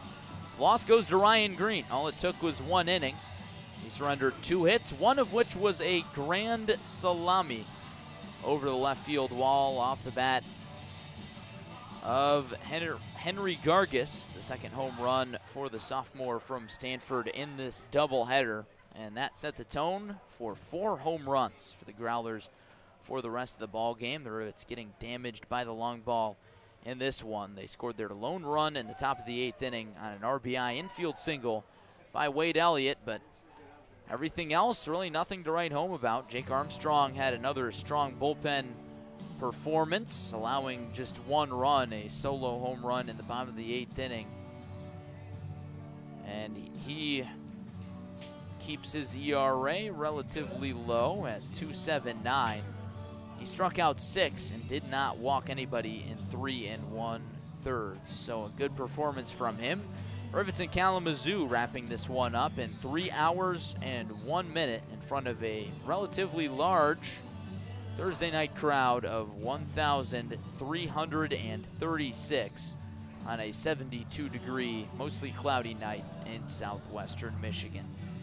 Up next for both these teams, they will wrap up a 4-game, 3-day series tomorrow night here at Homer Stryker Field at 6:35 p.m. in the Eastern Time Zone, 5:35 back home in Illinois. That about wraps it up from Homer Stryker Field tonight. The Rivets are crushed by the Kalamazoo Growlers, 11-1 your final. This is Larry Larson saying so long, and thanks for tuning in to 18 innings of baseball here on the Rockford Rivets Baseball Network.